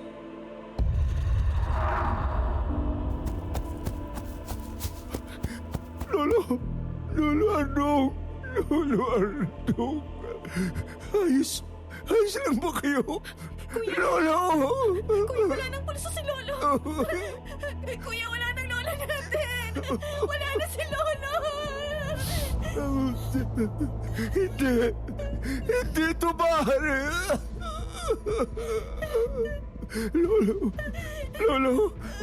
Lolo Ardong! Kumisip po kayo, Lolo!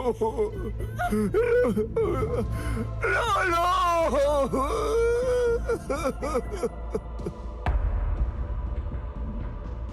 Sinabihan ko si Daisy na bumalik sa baryo para ipamalita ang mga nangyari. Magtawag din siya ng mga makakatulong para asikasuhin ang katawan ni Lolo Ardong. Ako naman ay naghintay lang doon, hawak-hawak ang buntot pagi at ang maliit na kutsilyo. Nakahandang lumaban kung sakali mang may mangyari.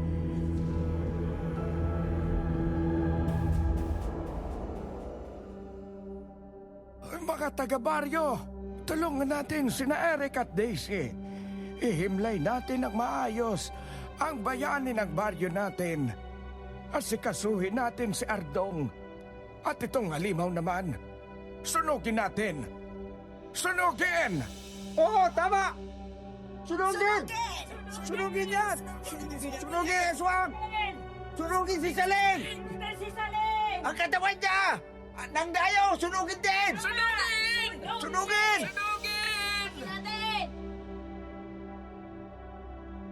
Binitbit ng mga taga-baryo ang katawan ng aswang papunta sa ibabaw ng malapad na bato.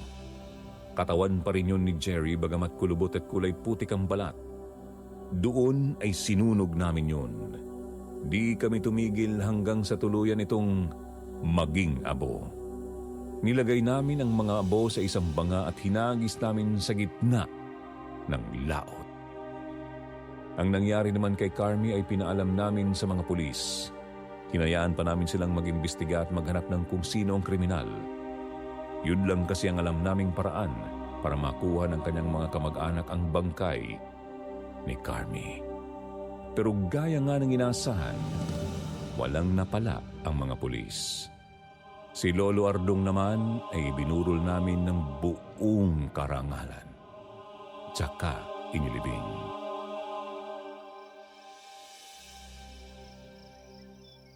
Naihimlay na rin natin si Lolo Ardong.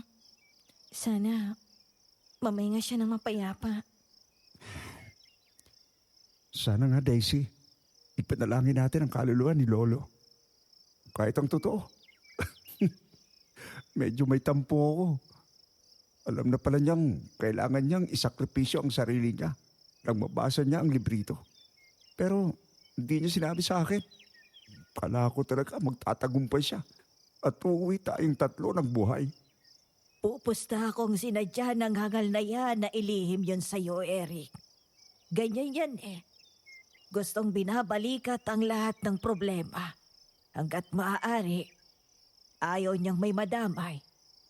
Isa pa, alam niyang kapag sinabi niya sa inyo, gagawa kayo ng paraan para pigilan siya. Kahit nga ako, kung alam ko lang na yun palang laman ng librito, pipigilan ko rin siya. Alisin mo na yung tampo mo, kuya. Mamaya, balikan ka pa ni Lolo niyan at makipagtalo yun sa'yo. Nako, wag na. Nakakatakot. Matanong ko nga po pala, Lola Daria. Ang espiritu po ba ng aswang, babalik pa rin kapag may dugo na namang dumanak dito sa baryo? Eh di na. Wala na rito si Saling.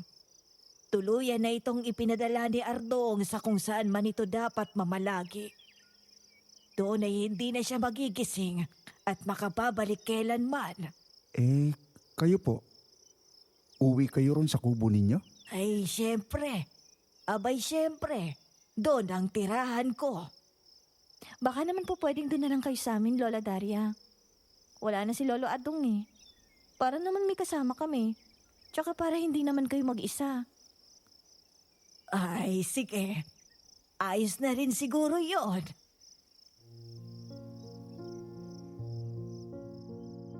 Pagkatapos ng lahat ay sinabihan namin si Lola Daria na doon na tumira sa kubo namin.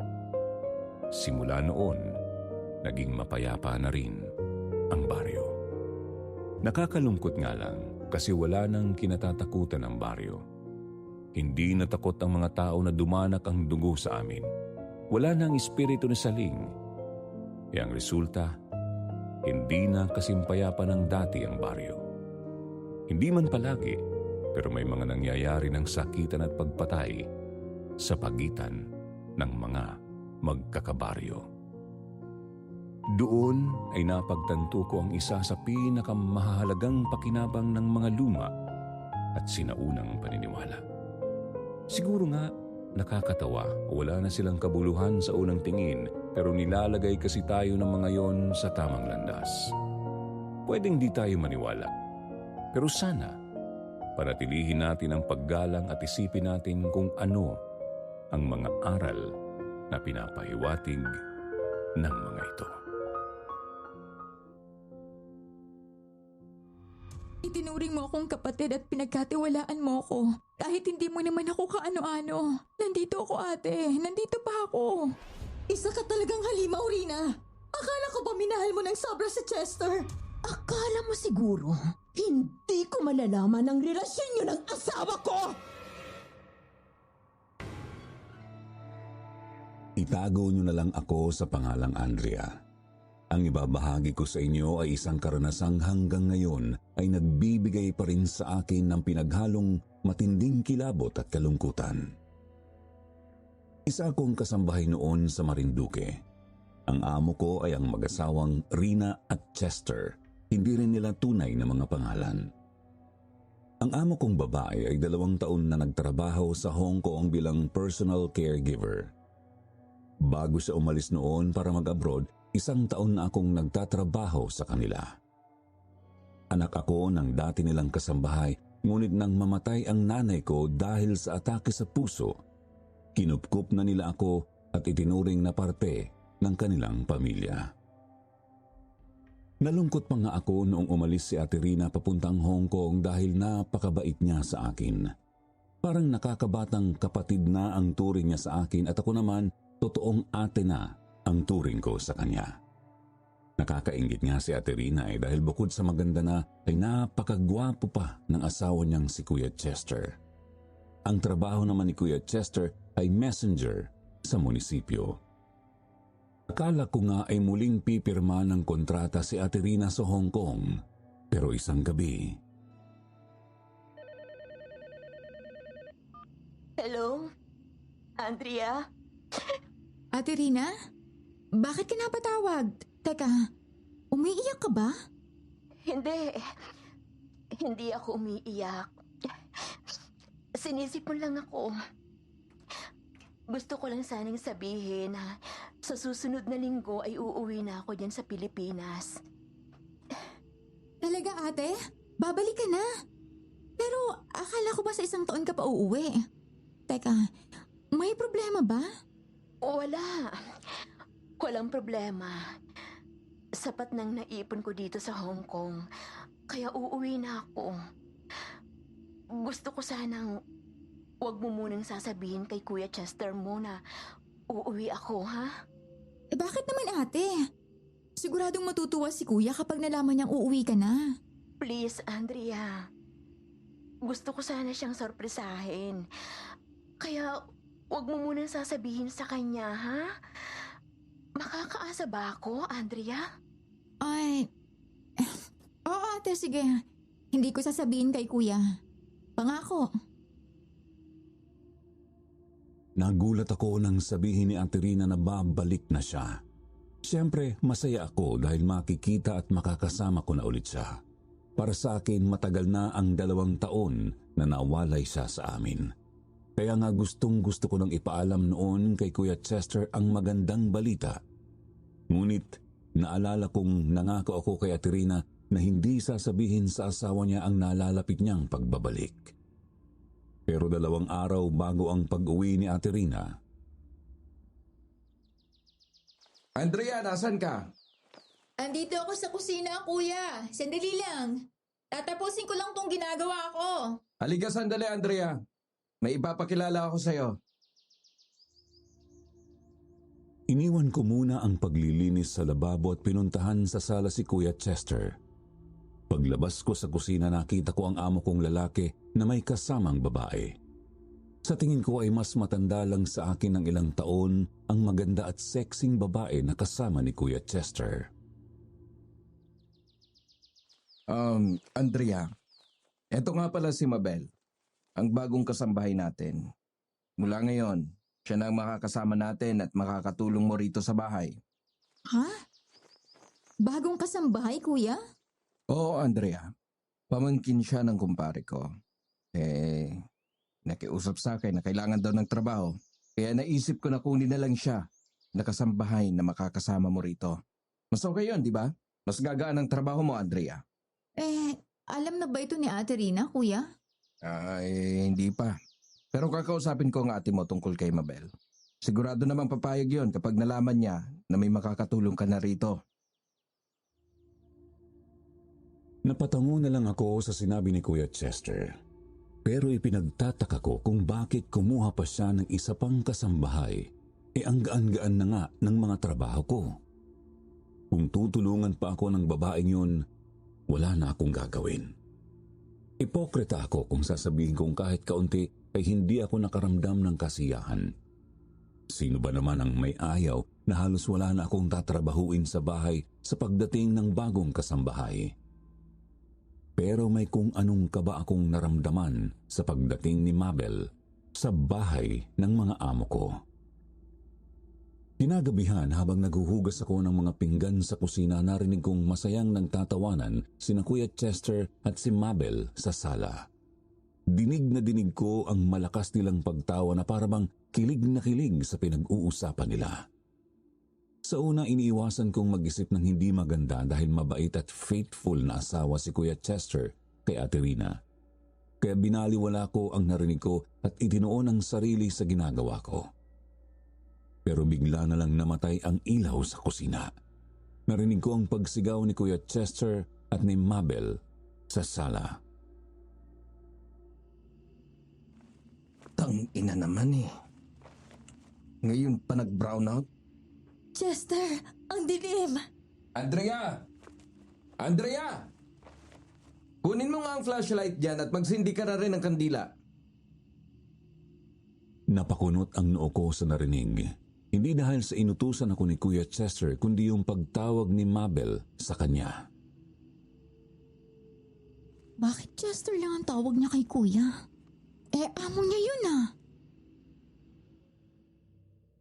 Pero naantala ang pagtataka kong yun nang biglang may naramdaman akong malamig na hangin na mabilis na dumaan sa harap ko. Napaatras ako at nanindig ang mga balahibo sa buong katawan ko. Para bang may anino nang hindi nakikitang nilalang na dumaan at tila ba bumalot sa akin ang di maipaliwanag na kaba. Huminga ako ng malalim, pilit pinakakalma ang sarili. Pero patuloy pa rin ang mabilis na pagtibok ng puso ko. Tumingin ako sa bawat sulok at napatanong ako sa sarili. Diyos ko, ano yun? Parang may kung anong dumaan. Pagkatapos bigla ko na namang narinig na sumigaw si Mabel sa sala kaya patakbo akong nagpunta roon dala ang flashlight na nakuha ko sa tukador. Anong nangyari? Bakit ka sumisigaw, ate?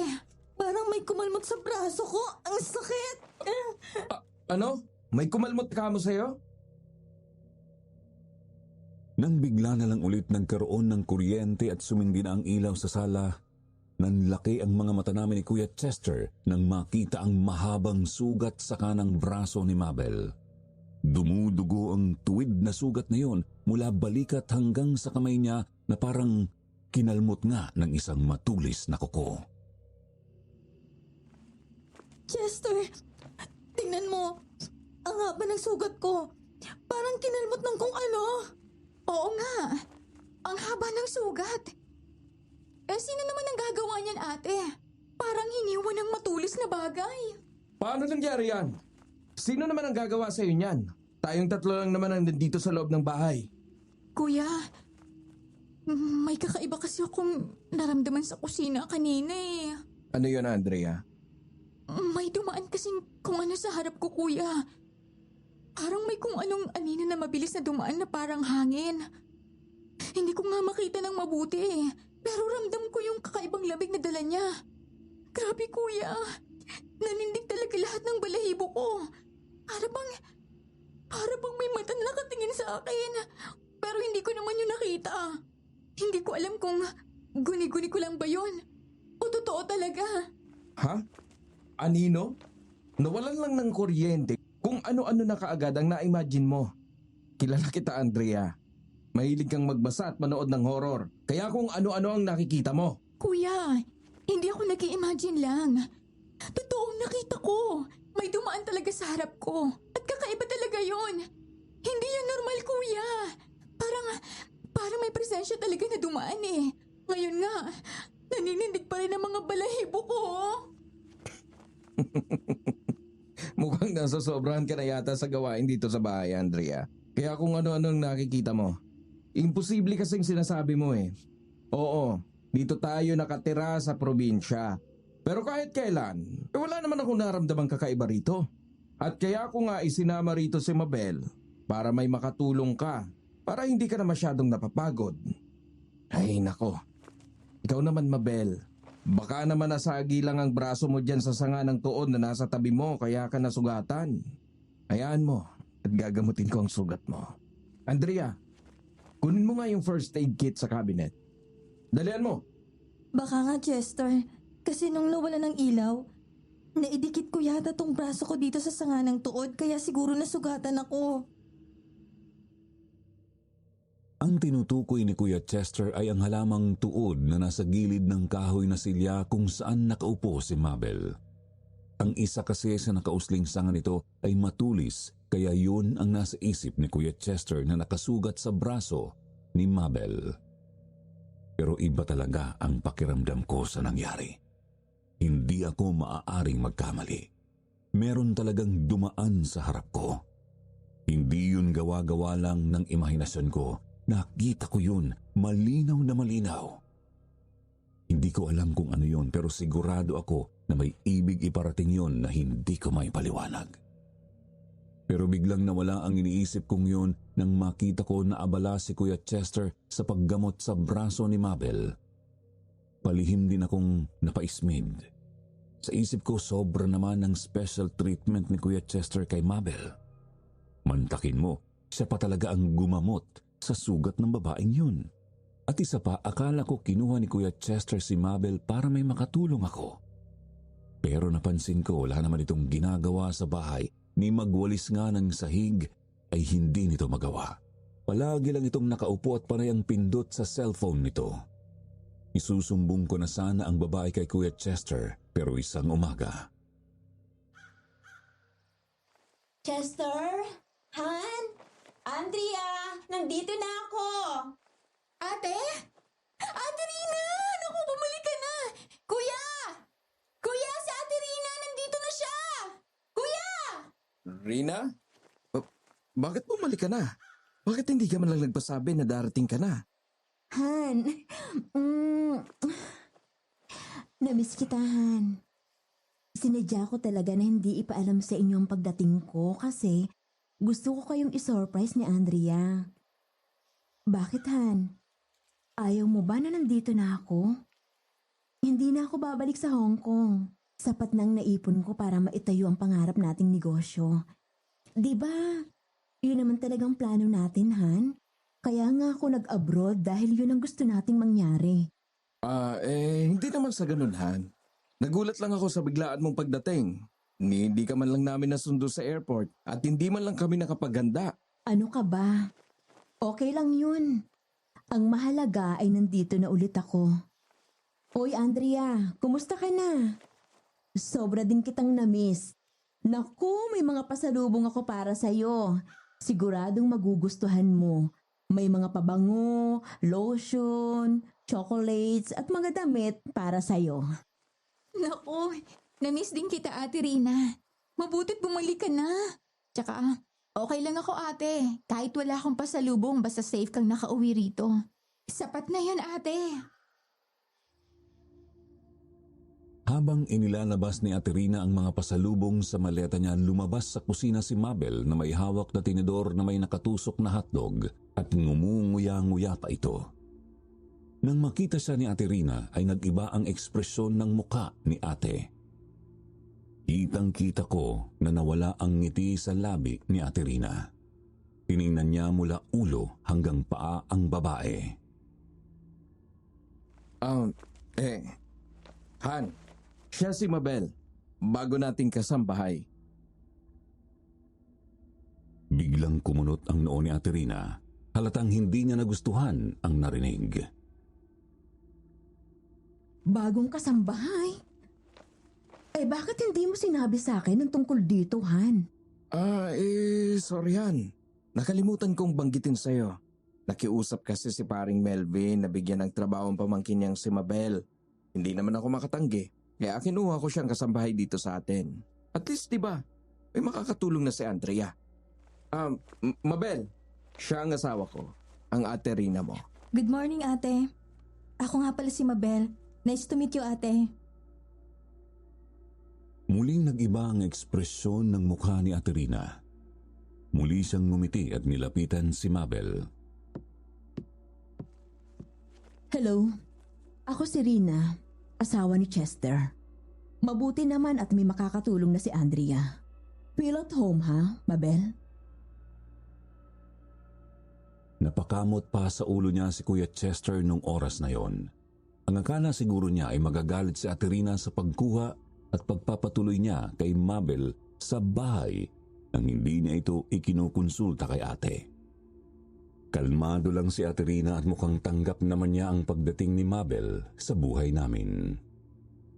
Sa pagbabalik ni Ate Rina galing Hong Kong, akala ko nga ay magpapahinga muna siya dahil baka may jet lag pa siya. Pero hindi. Namalengke siya nung araw na yon at ipinagluto kami ng pananghalian. Ayan, luto na itong specialty kong dinuguan. Paborito mo ito, Han, di ba? Siguradong na mismo ang dinuguan ko, kaya eto, matitikman mo na ulit. O Andrea, alam kong na-miss mo rin ito, kaya kain ka hanggat mainit pa. Ikaw din, Mabel, tikman mo ang dinuguan ko. Tiyak na magugustuhan mo yan. Na-miss ko nga yan, Han. Ang dinuguan mo ang pinakamasarap sa lahat ng dinuguan. Wow! Ang bango nga, ate. Matitikman ko na ulit ang dinuguan mo. Wala kasing katulad ang dinuguan mo, Ate Rina. Naku! Yan ang isa sa na-miss ko sa iyo, Andrea. Ang pagiging bolera mo. O siya, sige na. Kumain ka lang dyan. Marami akong niluto, kaya damihan mo ang pagkain, ha? Lalo ka na, Mabel. Kain ka lang ng kain, ha? Oo naman, ate. Ang sarap nga ng dinuguan mo kahit na mas paborito kong ulam ay lechon paksiw. Pero okay na itong dinuguan mo. Ganun ba? Sige, sa susunod ay magluluto ako ng lechon paksiw para sa iyo, Mabel. Sobrang sarap talaga ng luto ni Ate Rina. Sa tingin ko nga ay yun na ang pinakamasarap na dinuguang niluto niya. Alam ko kasi ang lasa ng dinuguan na niluluto niya. Pero ang dinuguang yun na niluto ni ate, kakaiba at mas masarap yun. Pero habang nasa kalagitnaan kami ng pagkain, Ang sarap-sarap talaga ng dinuguan mo, ate. Teka, parang ang kunat naman itong inuuya ko. Ano ba to? Ano to?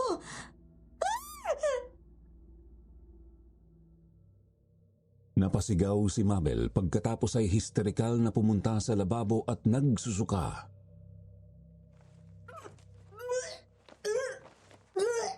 Kadiri! Ew!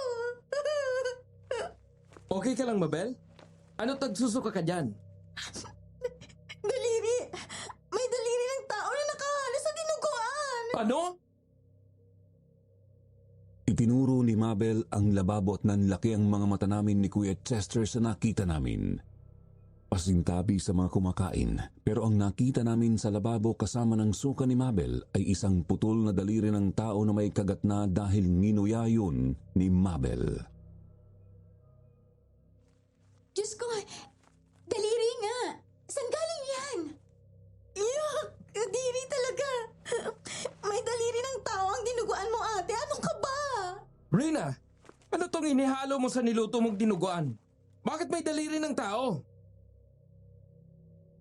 Nagpapanik na kaming tatlo pero si Ate Rina, kalmado na tumayo sa kinauupuan at lumapit sa amin. Anong pinagsasasabi niyo dyan? Anong daliri ng tao? Ayan o, tingnan mo sa lababo. Saan ang galing yan? Lumapit si Ate Rina sa lababo at kinuha ang isinuka ni Mabel. Pero laking gulat namin nang makita na piraso ng tenga ng baboy ang hawak-hawak niya. Anong sinasabi niyong daliri ng tao? Tenga lang ng baboy to, oh. Ano? Teka, bakit naging tenga ng baboy yan? Kanina lang. Imposible. Kitang-kita namin kanina. Daliri ng tao ang sinuka ko. Paano nangyari yun? Daliri ng tao yan kanina. Hindi na nakontento si Ate Rina at hinalukay ang isinuka ni Mabel nang walang pandidiri. Nasaan din ang daliring sinasabi niyo? Puro laway lang ni Mabel at tenga ng baboy ito, oh. Ano ba kayong tatlo? Baka naman namamalikmata lang kayo. Ako yung galing sa biyahe, pero kayo ang mukhang may jet lag. Tinawanan lang kami ni Ate Rina. Pagkatapos niyang maghugas ng kamay, umupo ulit siya sa hapagkainan at ipinagpatuloy ang pagkain. Kami namang tatlo ni na Kuya Chester at Mabel ay nawalan na ng gana dahil sa nakita namin. Hindi talaga kami pwedeng magkamali. Daliri talaga ng tao ang nakita namin dahil may kuko pa yun. Kaya laking pagtataka namin nang sa isang iglap ay nawala yun at mapalitan ng tenga ng baboy. Ang gabing yun, hindi pa rin kami mapakali. Iniisip pa rin namin kung ano ang nangyari. Di kaya tama si Ate Rina na namamalikmata lang kami? Dahil sa nangyari, minabuti na lang naming lahat na maagang magpahinga. Baka kasi pagod lang kami kaya kung ano-ano ang nakikita namin. Pumasok na sa kwarto nila sina Kuya Chester at Ate Rina at kami naman ni Mabel ay dumiretso na rin sa aming kwarto. Magkasama kaming dalawa sa kwarto mula nang dumating siya sa bahay. Ang higaan niya ay ang kama na malapit sa bintana. Ang kama ko naman ay katabi ng pinto dahil maihiin ako sa gabi kaya doon ko gustong pumwesto para madali akong makalabas sa kwarto at makapunta sa banyo. Alas 11 na ng gabi pero hindi pa rin ako dalawi ng antok. Nakatingin lang ako sa kisame. Iniisip ko pa rin ang nangyari kanina. Kung paano nawala at naging tenga ng baboy yung daliri ng tao na isinuka ni Mabel. Nang walang ano-ano, may narinig akong kumakaluskos sa labas ng bintana. Sa una hindi ko pinansin, baka kasi may naligaw lang na pusa roon na gumagawa ng ingay. Pero habang tumatagal, lumalakas ang naririnig kong kaluskos na parabang ang gumagawa ay matatalas na kuko. Huminga ako ng malalim at dahan-dahang sumilip sa bintana. Sa pag-abot ng dilim sa aking paningin, nakita kong may anino na kumikilos sa labas.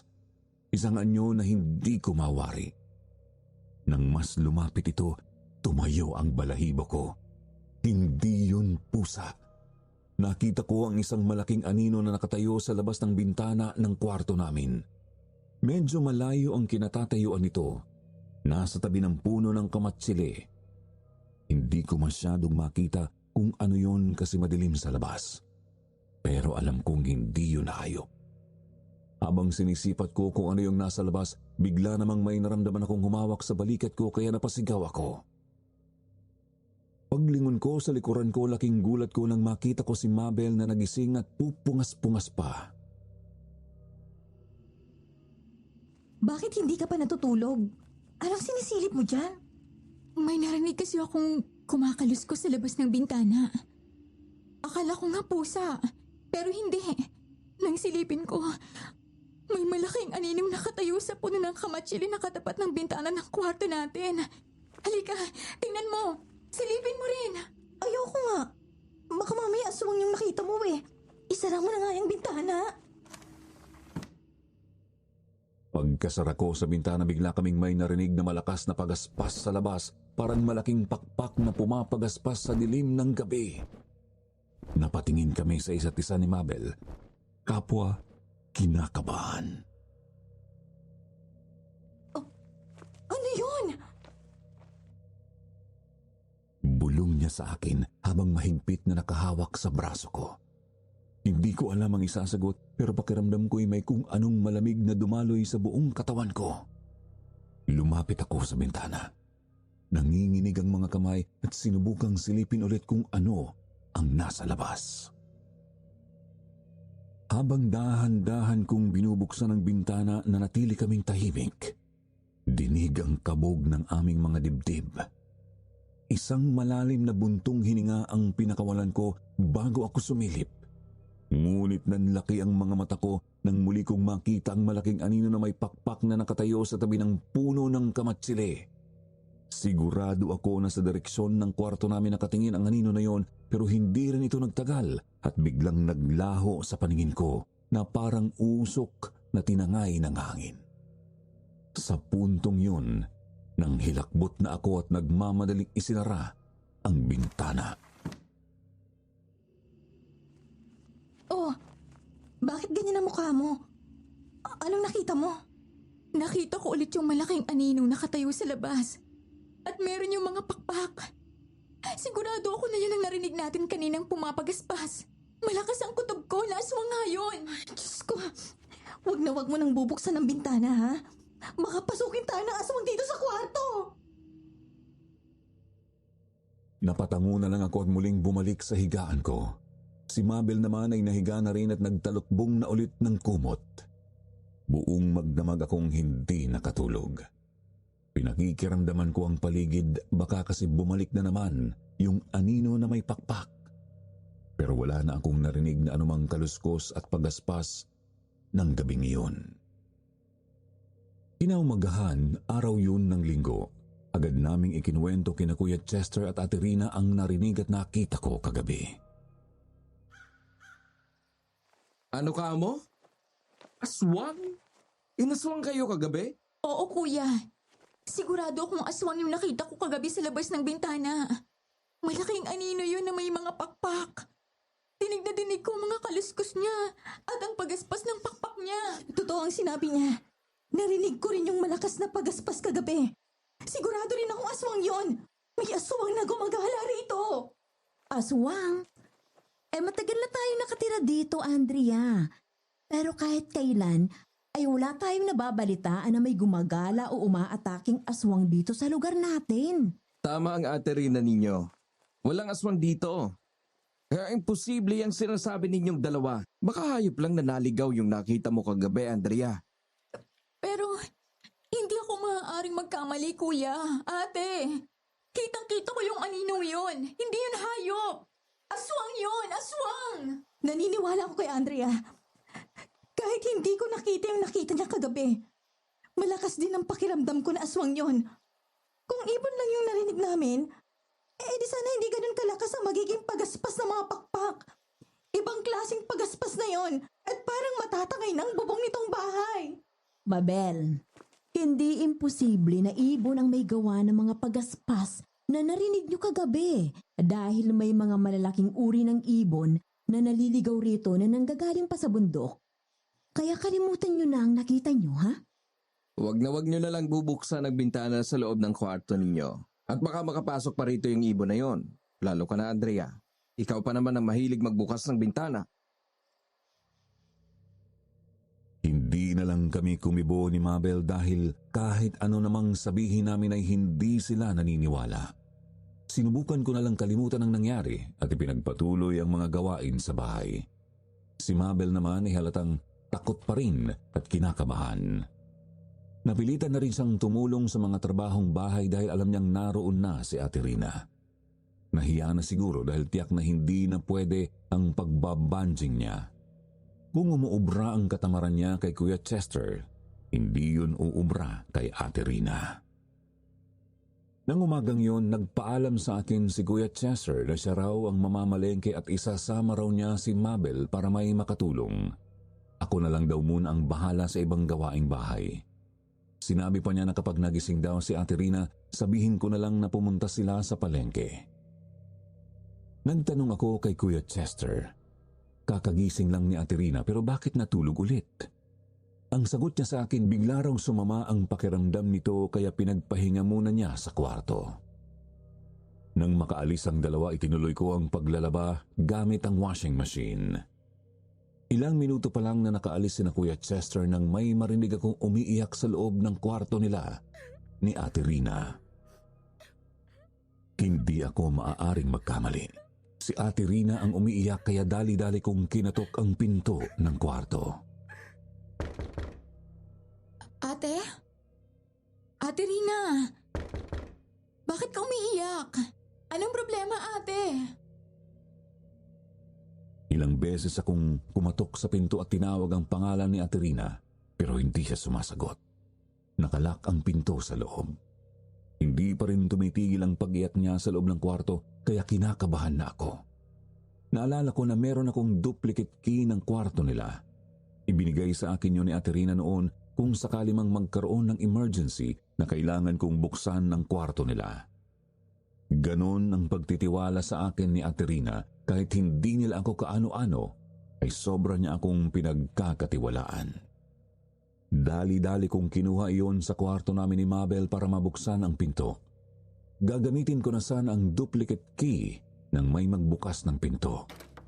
Nagulat ako nang lumabas mula sa kwarto si Ate Rina na pupungas-pungas pa. Oh, Andrea, bakit ba panay ang katok mo? Natutulog ako eh. Ate, narinig ko kasi na umiiyak ka kaya nag-alala ako. Baka napapano ka na sa loob ng kwarto. Umiiyak? Kagigising ko lang. Naku, Andrea, kung ano-ano na naman ang nai-imagine mo. Baka naman sa kapitbahay lang yung naririnig mong umiiyak. Ay, naku. Teka, nasaan ba ang Kuya Chester mo?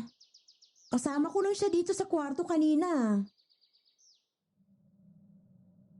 Napakunot ang noo ko sa sinabi ni Ate Rina. Hindi ako nagkakamali sa narinig ko. Siya talaga ang umiiyak. Alam na alam ko na siya yun dahil ilang beses ko na rin siyang narinig na umiyak noon nang malaman niyang pumanaw na ang nanay niya. Kaya sigurado ako na siya yun. Pero ang ipinagtataka ko, nang lumabas siya ng kwarto at humarap sa akin ay wala akong nakitang bakas ng pag-iyak sa mga mata niya. Ang nakita ko lang ay ang mga mata niya na halatang bagong gising. Igigiit ko sana ang narinig ko, ngunit binaliwala ko na lang.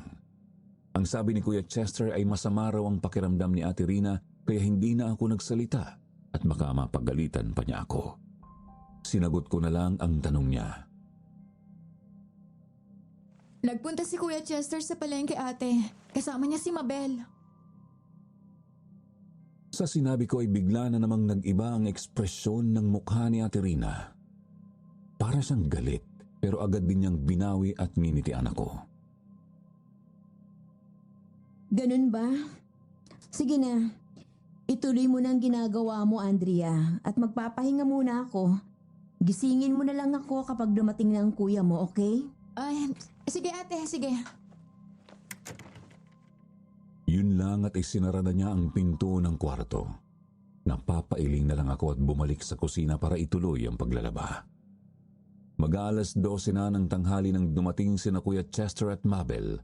Napansin ko agad na nagtatawanan sila at parang tuwang-tuwa sa pinagkwekwentuhan nila.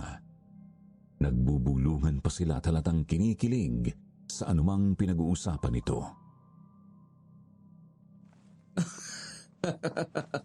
Ikaw talaga, Mabel. Grabe ka mag-joke. Sobrang nakakatawa. Kaya nga masayang-masaya ako kapag kasama ka eh. Hindi ko kayang hindi magpatawa kapag kasama kita, Chester. Hindi pwedeng walang joke kapag ikaw ang kasama ko. Sa narinig at nakita ko ay hindi ko na napigilan na mag-isip ng hindi maganda. Para talagang may nangyayaring hindi ko alam at hindi ko maiwasang magtaka kung anong meron sa pagitan nilang dalawa. Parang meron silang itinatago na kapag sumambulat ay siguradong malaking gulo. Pero pinili ko munang manahimik. Baka kasi kapag sinabi ko ang mga nauobserbahan ko kay Ate Rina, baka hindi lang siya maniwala. Kilala ko siya. Mahal na mahal niya si Kuya Chester. Kaya baka hindi niya ako basta paniwalaan kapag sinabi ko na may iba akong nararamdaman kapag magkasama ang asawa niya at si Mabel. Nang makita nila na nakatingin ako sa kanila ay halatang iniba nila ang pinag-uusapan nila. Mabel. Mabutit nakauwi na tayo bago mananghalian. Ang dami kasing mamimili ngayon sa palengke. Kaya nga Kuya Chester, ang hirap mamili. Kasi nga, Sunday ngayon, kaya maraming namimili. Alam mo, kung tanghali na tayo umalis kanina, malamang baka hapon na tayo nakauwi. Sinabi mo pa. Oh, Andrea, tapos ka na bang maglaba? Ikaw na bahala rito sa mga pinamili namin na. Ikaw na ang magluto ng pananghalian natin. Ang ate mo, gising na ba? Bigla kong naalala na gigisingin ko nga pala si Ate Rina kapag dumating na si Kuya Chester. Nawala sa isip ko. Sige kuya, ako lang bahala sa lulutuin. Gigisingin ko muna si ate. Ang sabi niya kasi kanina, gisingin ko siya kapag dumating na kayo. Kinatok ko sa kwarto si Ate Rina, ngunit ang sabi niya ay hindi raw niya kayang bumangon dahil masakit daw ang ulo niya kaya hindi ko na siya pinilit na lumabas. Sinabi ko na lang na dadalhan ko siya ng gamot sa sakit ng ulo pero ang sabi niya ay hindi na raw kailangan dahil kakainom lang daw niya ng gamot. Buong araw na hindi lumabas si Ate Rina sa kwarto kaya buong araw rin na sina Kuya Chester at Mabel ang palaging nag-uusap. Palihim ko silang pinagmamasdan at panay pa rin ang tawanan at bulungan nila. Iba na talaga ang kutob ko sa nangyayari. Hindi naman normal na sobrang close sina Kuya Chester at ni Mabel na kulang na lang ay magyakapan at maghalikan sa harap ko. Sa isip ko hindi na nahiya si Kuya Chester na kasama na namin ang asawa niya pero nagagawa pa niyang mangloko. Mas lalong lumakas ang hinala ko na may lihim silang relasyon ni Mabel kaya niya iniuwi sa bahay ang babaeng yun. Palihim akong pumasok sa banyo at umiyak. Naaawa ako kay Ate Rina. Hindi niya deserve ang pagtaksilan sa sarili niyang bahay. Naikuyom ko na lang ang mga palad ko sa sobrang inis kina Kuya Chester at kay Mabel. Hindi maaaring hindi malaman ni ate ang ginagawa ng asawa niya at nang malanding si Mabel. Kaya kailangan kong makaisip ng paraan para masabi kay Ate Rina ang kalokohang ginagawa ni Kuya Chester. Kinagabihan, habang naghahanda ako ng hapunan, panay pa rin ang bulungan at tawanan ni na Kuya Chester at Mabel na nakaupo sa sala. Napapasimangot na lang ako dahil wala namang ibang ginawa si Mabel buong araw bukod sa pamamalengke. Akatukin ko na sana si Ate Rina sa kwarto nang biglang bumukas ang pinto at lumabas siya roon. Napatingin kaming tatlo, lalo na si Kuya Chester nang makita si Ate Rina na nakasuot ng kulay itim na kamison na hapit sa magandang hubog ng kanyang katawan. Nakita kong napanganga si Kuya Chester sa kaseksihan ni Ate Rina. Wow! Rina, anong naisip mo at nagsuot ka niyan? Teka, maayos na bang pakiramdam mo? Okay ng pakiramdam ko, Han. Alive and kicking na ulit ako. Oh, bakit ba ganyan ang tingin niyo sa akin? Hindi ba kayo nagagandahan sa suot ko? Binili ko pa ito sa Hong Kong. Naisipan kong isuot para makita ko kung talagang bagay sa akin. Ay nako ate, bagay na bagay nga sa iyo eh. Tamang-tama sa maganda mong katawan. Nako, ang sexy mong tingnan dyan, ate. Ay nako, buti ka pa Andrea at naa-appreciate mo. Ikaw nilang talagang natitirang tapat sa akin sa bahay na to. Bigla akong napatigil sa sinabing yon ni Aterina. Mariin ng pagkakasabi niya na parabang may pinatatamaan. Nakita ko kasi ang reaksyon niya na Kuya Chester at ni Mabel na nagbaba ng kanilang mga ulo na parabang nahiya sa sinabi niya. Pero agad din namang nagsalita si Aterina pagkatapos. Oh, natulala na kayo dyan. Nagbibiro lang ako. Alam ko namang bukod sa'yo, Andrea, faithful husband itong aking minamahal na asawa. Di ba, Han? At ikaw, Mabel, alam kong bago pa lang tayo magkakilala. Pero alam ko namang mapagkakatiwalaan ka naman, di ba? Napalunok ng kanyang laway si Kuya Chester, samantalang napakagatlabi si Mabel sa sinabi ni Aterina. Nilapitan ni Aterina si Kuya Chester. Hinawakan niya ang braso nito at niyaya itong maupo sa hapagkainan. Habang magkatabi sila, panay pa ang yakap ni Aterina kay Kuya Chester. Napapansin ko na napapasimangot na si Mabel sa paglalambing ni Aterina sa asawa. Palihim akong natuwa dahil yun naman talaga ang dapat. Matuto siyang lumugar sa dapat niyang kalagyan. Sa isip ko, gusto ko nang pumalakpak sa sweet moment na yon ni na Aterina at Kuya Chester. Bulong ko sa sarili. Ganyan nga, Aterina. Huwag mong hayaan na mawala sa iyo ang asawa mo. Kaya nang matapos kaming maghapunan, agad na inaya ni Aterina si Kuya Chester sa kwarto nila. Halika na, Han, at may gagawin pa tayo.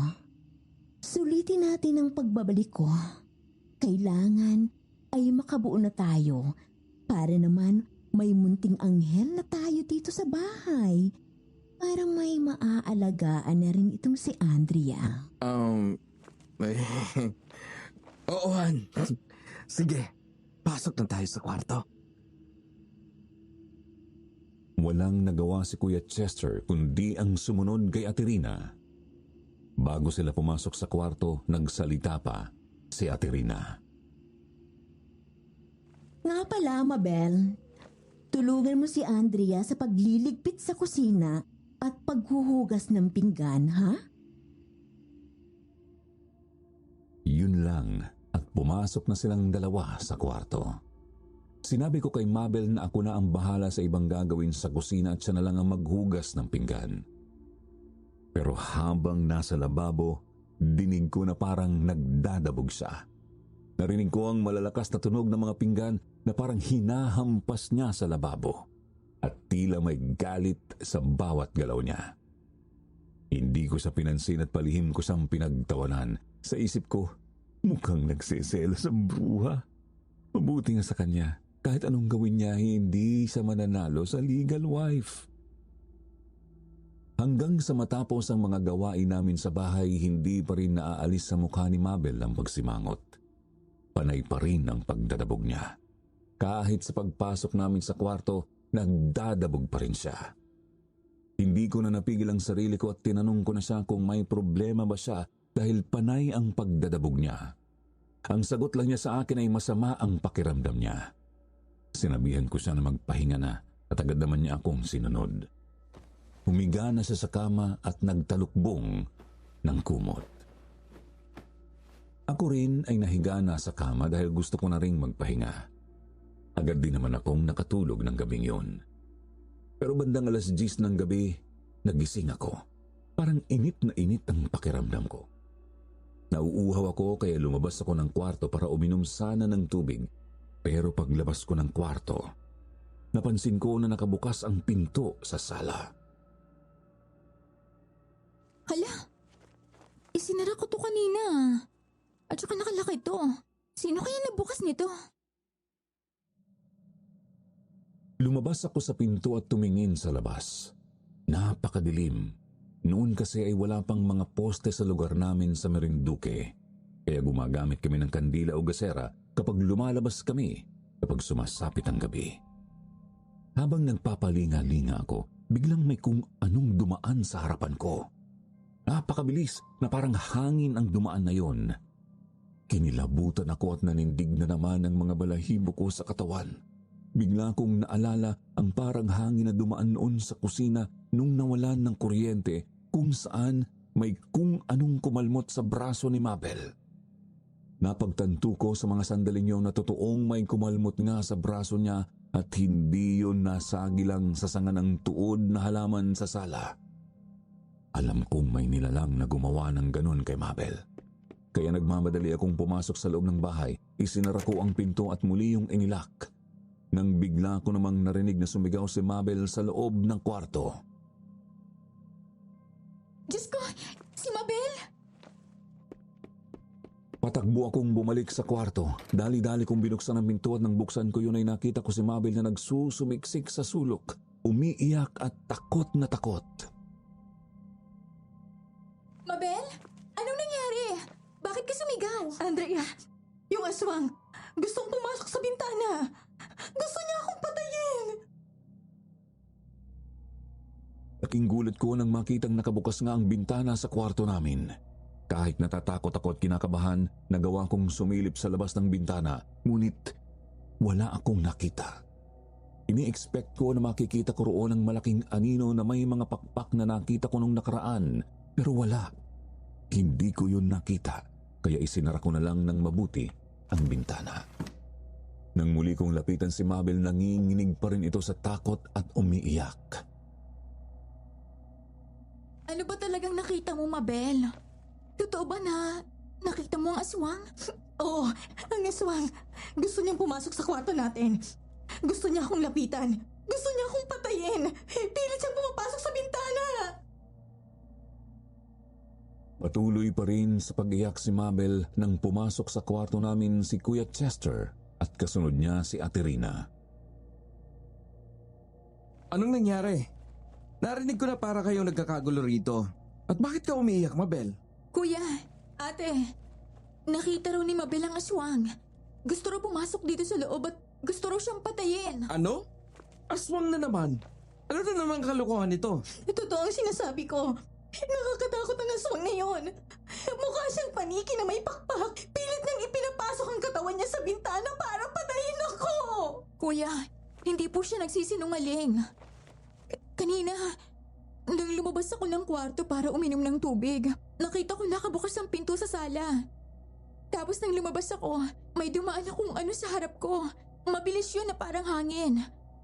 Kuya Chester, yun din yung nakita ko nung gabing nawalan ng kuryente. Malakas din ang kutob ko na yung nakita ko ang may gawa ng malaking sugat na parang kalmot sa braso ni Mabel. Ginawa yun ng isang aswang. Hindi nakakibo si Kuya Chester sa sinabi ko. Parang napaisip din siya. Si Ate Rina naman napansin ko na kalmado lang at parang hindi nag-aalala sa nangyari. Sigurado ka pa talaga sa nakita mo, Mabel?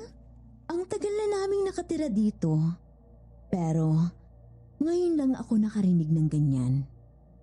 Pero kung totoo ang sinasabi mong may aswang nga na gustong pumasok dito, ang ibig lang sabihin ay may buntis dito sa loob ng bahay. Nanlaki ang mga mata ko. Kung totoo man ang sinabi ni Ate Rina, sino ang buntis? Imposibleng ako ang buntis. Kaya nga nag-lovemaking kami kanina ng kuya niyo dahil gusto ko nang mabuntis. Ikaw naman, Andrea. Hindi ako naniniwala na ikaw ang buntis dahil wala ka namang boyfriend. At noon pa man ay takot ka na sa lalaki. Sino na lang ang natitirang babae dito? Ikaw, Mabel, baka ikaw ang buntis? Napahawak ako sa bibig ko. Si Mabel, buntis? Pero itinanggi lang ni Mabel ang paratang ni Ate Rina. Hindi. Hindi ako buntis, ate. Hindi ako buntis. Ano ba yung sinasabi mo, Rina? Tinatakot mo naman siya eh. Tinatakot? Hindi ko siya tinatakot. Nagsasabi lang ako ng totoo. Ang pagkakaalam ko, kaya binabalik-balikan ng aswang ang isang bahay dahil may buntis sa bahay na yon. Eh di ba? Ang gustong-gusto ng aswang ay yung sanggol sa sinapupunan ng buntis. At kung totoo man ang sinasabi niyo na pumunta ulit dito ang aswang, ang target niya ay isang buntis. Pero muling itinanggi ni Mabel na nagdadalang tao ito. At dahil patuloy pa rin sa pagyak si Mabel, pinainom na ito ni Kuya Chester ng pampakalma. At nang mahimasmasan ay agad na nakatulog ang babae. Para makasiguro, nilagyan ni Kuya Chester ng asin, bawang at buntot pagi ang bintana namin sa kwarto para hindi na roon makapasok ang aswang. Hindi agad kami nakatulog ng gabing yun, kaya pinagtimpla ko muna ng kape si na Kuya Chester at Ate Rina. Pero biglang may itinanong si Kuya Chester kay Ate Rina.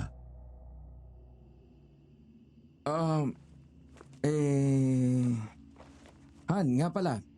Bakit wala ka sa kama kanina nung nagising ako? Ha? Nasa banyo ako kanina, Han. Naramdaman ko kasi na nadudumi ako. Nasa banyo ka kanina, ate? Ikaw bang nagbukas ng pinto sa sala? Ha? Oo! Nasa banyo nga ako kanina. Pero hindi ako nagbukas ng pinto. Bakit ko naman bubuksan yun? Baka naman nakalimutan mo lang na isara yon, Andrea. Nako, hindi ako ate. Sigurado ako na nasara ko yung kanina. Kaya nga laking pagtataka ko kung bakit nakabukas yun. Pilit pa rin itinanggi ni Ate Rina na hindi siya ang nagbukas ng pinto hanggang sa niyaya na niya sa kwarto si Kuya Chester. Pero napansin ko, tila may pag-aalala sa mukha ni Kuya Chester bago sila pumasok sa kwarto ni Ate Rina. Binaliwala ko na yon. Pumasok na rin ako sa kwarto para ituloy ang pagtulog. 8:00 na ng umaga nang magising ako. Napamura pa ako dahil napasarap ang tulog ko. Maaga dapat akong magigising dahil araw yun ng Lunes at may pasok na sa trabaho si Kuya Chester. Pagtingin ko sa kabilang kama, natutulog pa rin si Mabel. Nakabalot pa rin ito ng kumot. Gigisingin ko sana siya pero naisip ko na wag na lang. Hinayaan ko na lang muna siya na magpahinga. Kahit naiinis ako sa babaeng yun, may parte pa rin sa puso ko na naaawa sa kanya. Paglabas ko ng kwarto, nakita kong hindi pa lumalabas sa kwarto nila sina Kuya Chester at Ate Rina. Marahil ay tulog pa kaya agad akong pumunta sa kusina para mag-init ng tubig at magluto ng almusal. Maya-maya ay lumabas na rin ng kwarto si Ate Rina. Good morning, Andrea. Nakatulog ka ba ng maayos? Magandang umaga rin, ate. Oo, nakatulog naman. Late na nga ako nagising Ayos lang yun. Alam kong nahirapan kang matulog dahil sa nangyari kagabi. Ewan ko ba dyan sa Mabel na yan? Kung ano-anong nakikita. Bakit pa kasi dinala ng kuya mo yan ditong babaeng yan Pero wisyo lang siya sa atin. Ay nako. Nga pala, pumasok ng maaga ang kuya mo. Kaya tayo na lang ang mag-almusal. Muling bumalik sa isip ko ang nangyari nung nakaraang gabi. Kinikilabutan pa rin ako kapag naaalala ko yung hindi ko mawaring nilalang na dumaan sa harap ko. Sa tingin ko talaga ay yun ang aswang na gustong pumasok sa kwarto namin ni Mabel at gusto siyang atakihin.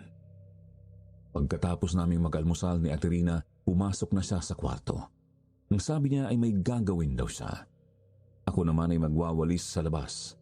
Ilang araw ko na hindi nalilinis ang tapat ng bahay. Siguradong marami ng tuyong dahon doon. Habang nagwawalis ako ay sinitsitan ako ng matandang lalaki na kapitbahay namin. Siya si Mang Goryo na ang bahay ay nasa tapat lang namin. Agad naman akong lumapit sa matanda.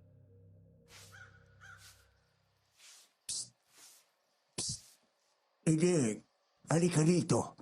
may sasabihin ako sa iyo. Ano po yun, Manggoryo? May aswang na umaaligid sa bahay ninyo kagabi. Talaga po? Nakita niyo rin yung aswang? Hindi ako ang nakakita kundi ang asawa kong si Paseng nang dumungaw siya sa bintana namin kagabi. Kitang-kita raw niya yung aswang na sumisilip sa bintana ng kwarto nyo. Isang taong paniki raw ang aswang na yon.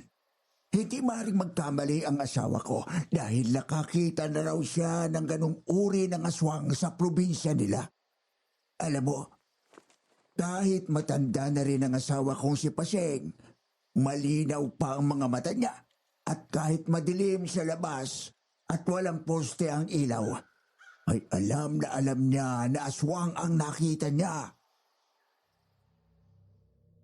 Nangilabot ako sa sinabi ng matanda. Tama nga ang kutob ko na aswang ang nakita ko na nakatayo sa labas ng bintana at ang muntik nang umatake kay Mabel. Yung aswang rin na yun ang nagparamdam nung nawalan ng kuryente sa bahay. Ang ipinagtataka nga lang ni Manggoryo, kung may aswang na gumagala sa lugar namin, bakit wala siyang nababalitaan na nabiktima at napatay ng aswang?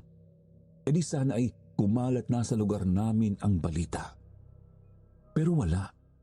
At isa pang sinabi niya, ang posibleng dahilan daw kung bakit may umaaligid na aswang sa bahay namin ay may buntis doon na gustong-gusto raw ng aswang.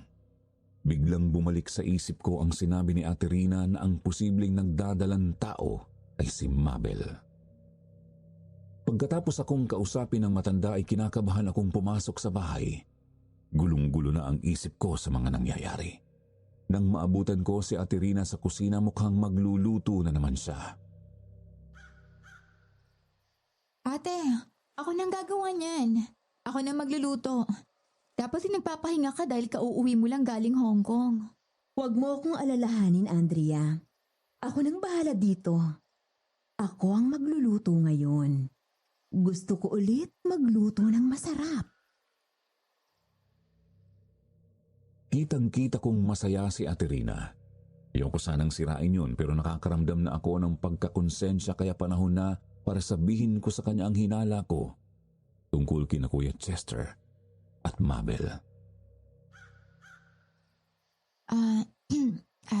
Ate Rina, may sasabihin sana ako sa'yo. May dapat ka kasing malaman eh. Nako, Andrea. Kung ano man ang sasabihin mo ay maya-maya mo na sabihin sa akin. Ayokong maistorbo ang pagluluto ko. Promise, kung ano man yan ay papakinggan ko yan mamaya. Pero ngayon busy ako. Teka, si Mabel ba gising na? Kanina pa nakahilatang babaeng yan eh. Dapat ay tinutulungan niya tayo dito sa bahay, di ba? Ate, baka kasi na-trauma dahil sa nangyari kagabi. Kaya hinayaan ko na lang muna magpahinga. Huwag kang mag-alala. Hindi na rin naman magtatagal dito ang babaeng yan. Mawawala na rin siya dito. Silang dalawa. Bigla akong kinabahan. Parang may laman ang sinabing yun ni Ate Rina.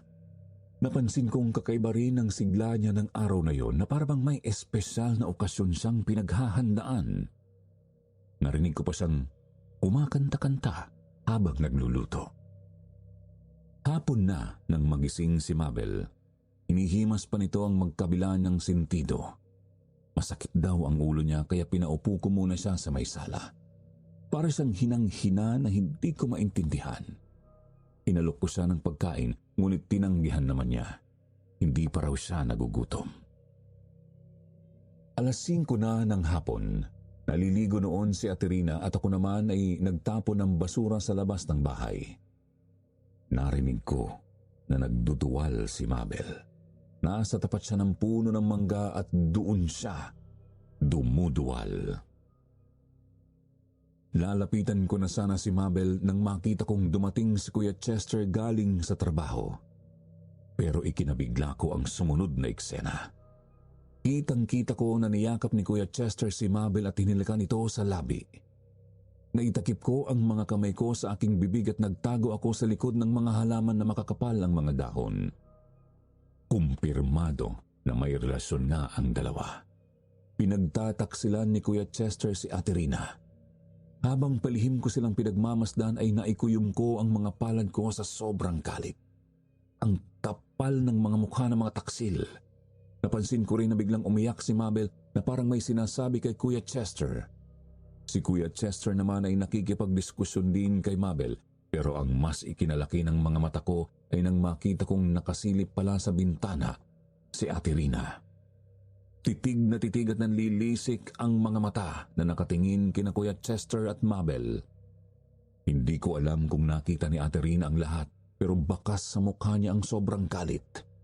Maya-maya ay sinigawan niya si Kuya Chester. Napalingon sina Kuya Chester at Mabel sa bintana kung saan nakasilip si Ate Rina. Nanlaki rin ang mga mata ng dalawa at parang napako sa kinatatayuan nila. Pumasok ka sa kwarto at mag-usap tayo! Galit na sabi ni Ate Rina kay Kuya Chester. Nakasimangot namang sumunod si Kuya Chester at pumasok sa kwarto nila. Narinig ko ring isinarado nila ang pinto. Maya-maya ay narinig na namin ni Mabel ang malalakas nilang mga boses. Nagtatalo ang mag-asawa sa loob ng kwarto. Napansin ko ang pag-aalala sa mukha ni Mabel. Lalapit sana siya sa pinto ng kwarto ni na Ate Rina pero bigla na lang siyang nahilo at natumba. Dali-dali ko siyang nilapitan at nakita kong nawalan na siya ng malay. Kahit alam kong malaki ang pagkakasala niya sa relasyon ni na Ate Rina at Kuya Chester, hindi ko naman siya natiis at inalalayan ko siya na pumasok sa kwarto namin at inihiga siya sa kanyang kama. Kakatukin ko sana sa kwarto nila sina Ate Rina at Kuya Chester, ngunit bigla na lang akong nakaramdam ng pagkahilo. Umikot ang paningin ko at naramdaman ko na lang na bumagsak ako sa sahig at hindi ko na alam kung ano ang sumunod na nangyari. Pagmulat ng mga mata ko, nakita ko na lang ang sarili ko na nakahiga ako sa aking kama. Nakita ko rin na wala sa kama niya si Mabel. Bumangon ako sa higaan nang may marinig akong kumakanta sa labas ng kwarto. Dahan-dahan kong binuksan ang pinto at lumabas sa kwarto. Dumiretso ako sa kusina kung saan ko naririnig ang pagkanta. Alam ko na ang kumakantang yon ay si Ate Rina. Pagdating ko sa kusina ay nagulat ako sa nakita ko. Kumakanta-kanta si Ate Rina habang nagluluto. Si Mabel naman ay nakaupo sa harap ng pagkainan, ngunit wala pa rin itong malay. Ate Rina, anong ibig sabihin nito? Andrea, anong ginagawa mo dito? Hindi ko akalain na magigising ka na kagad sa ipinainom kong pampatulog sa'yo. Hindi mo dapat masaksihan kung anong magaganap dito. Pero dahil nandito ka rin na, no choice na ako. Kaya maupo ka na dito. Samahan mo ang babaeng yan. Kinabahan ako. Naalala ko na inalok niya kami ni Mabel na uminom ng itinimpla niyang orange juice. Di ko inakala na may pampatulog pala yun. Napailing ako. Ano ba ang nangyayari? Kaya kahit kinakabahan, nagtanong ulit ako sa kanya. Bakit mo kami pinainom ng pampatulog, ate? Pinatulog ko kayo para mas madali kong maisagawa ang plano ko. Huwag kang mag-alala, Andrea. Labas ka naman dito eh. Hindi ka naman dapat narito. Pero dahil nagising ka at nakita mo na, edi panuorin mo nilang ang palabas. Napapatanong na ako sa sarili ko kung ano ba talaga ang binabalak ni Ate Rina nang biglang nagising na rin si Mabel.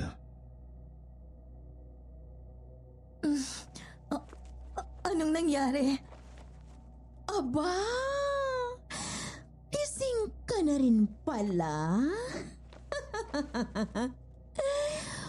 Kumusta ang tulog mo, Mabel? Masarap ba? Ate Rina? Pagkabigkas niya ng pangalan ni Aterina, lumingalinga siya at parang may hinahanap. Sino ang hinahanap mo? Ang asawa ko bang si Chester ang hinahanap mo? Huwag mo na muna siyang hanapin. Ang mabuti pa, kumain ka na ng hapunan. Special ang niluto kong ulam. Lechon paksiw. Di ba sabi mo, ito ang paborito mong ulam? Di ba? Kaya ayan, ipinagluto kita. Ikaw naman, Andrea. Mamaya na kita ipagluluto ng gusto mong ulam. Si Mabel muna ang kailangang kumain.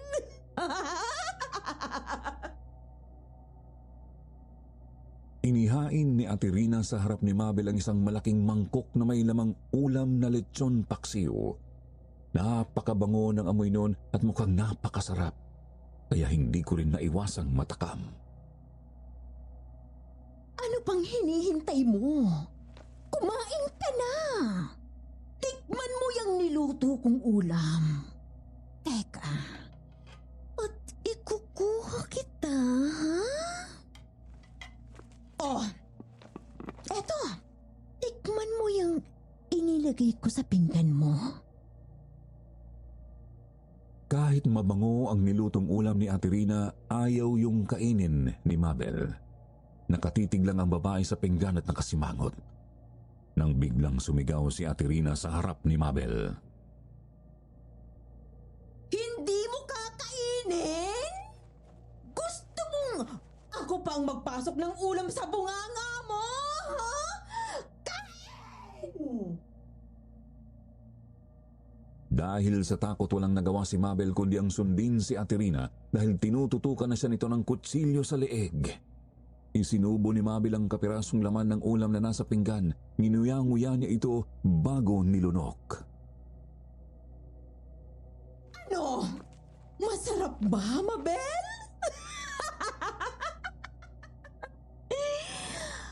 Alam mo, kahit ako, sarap na sarap dyan sa parting niya ng asawa ko! Nanlaki ang mga mata namin ni Mabel sa sinabing yon ni Aterina. Nang tingnan mabuti ni Mabel ang piraso ng laman na kinain niya, bigla siyang naduwal at pilit na isinuka ang kinain niya. Pasintabi po ulit sa mga kumakain dahil ang piraso ng laman ng inuya at kinain ni Mabel ay laman mula sa pagkalalaki. Pagkalalaki ni Kuya Chester.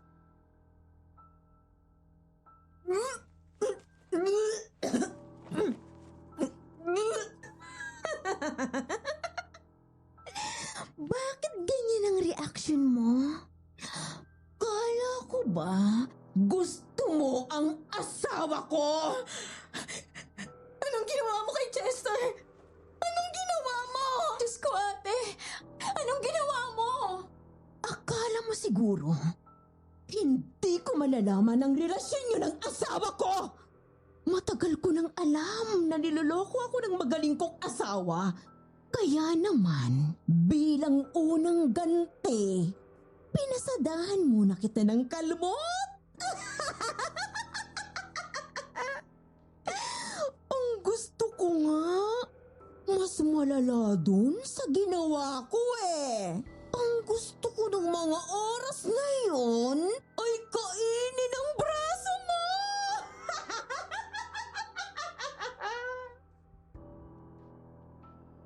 Gumapang ang kilabot sa mga katawan namin ni Mabel. Nanginig ang mga kamay ko habang hawak-hawak ko ang mga tuhod ko. Bumilis din ang tibok ng puso ko na para bang ayoko nang marinig pa ang susunod na sasabihin ni Aterina. Aterina, huwag mong sabihin sa amin na... Oo, Andrea! Kung ano man ang iniisip ninyo, ay tama kayo. Ako ang gumawa ng mahabang kalbot sa braso ng babaeng yan! Ako rin ang nakita mong nakatayo sa harap ng bintana ng kwarto nyo. At ako namin ang nagtangkang pumasok doon para patayin ang babaeng yan! Isa akong aswang! Isa akong taong paniki! Muling nanindig ang mga balahibo ko sa matinding kilabot nang makita namin ang pagbabago ng anyo ni Ate Rina. Kitang-kita namin ang paghaba ng kanyang mga kuko sa mga kamay at sa paa. Tinubuan siya ng mga balahibo sa katawan, nanlilisik ang kanyang mga mata. Inilabas niya ang kanyang matatalas ng ngipin at lumabas sa kanyang katawan ng mga pakpak hanggang sa maging ganap na siyang taong paniki.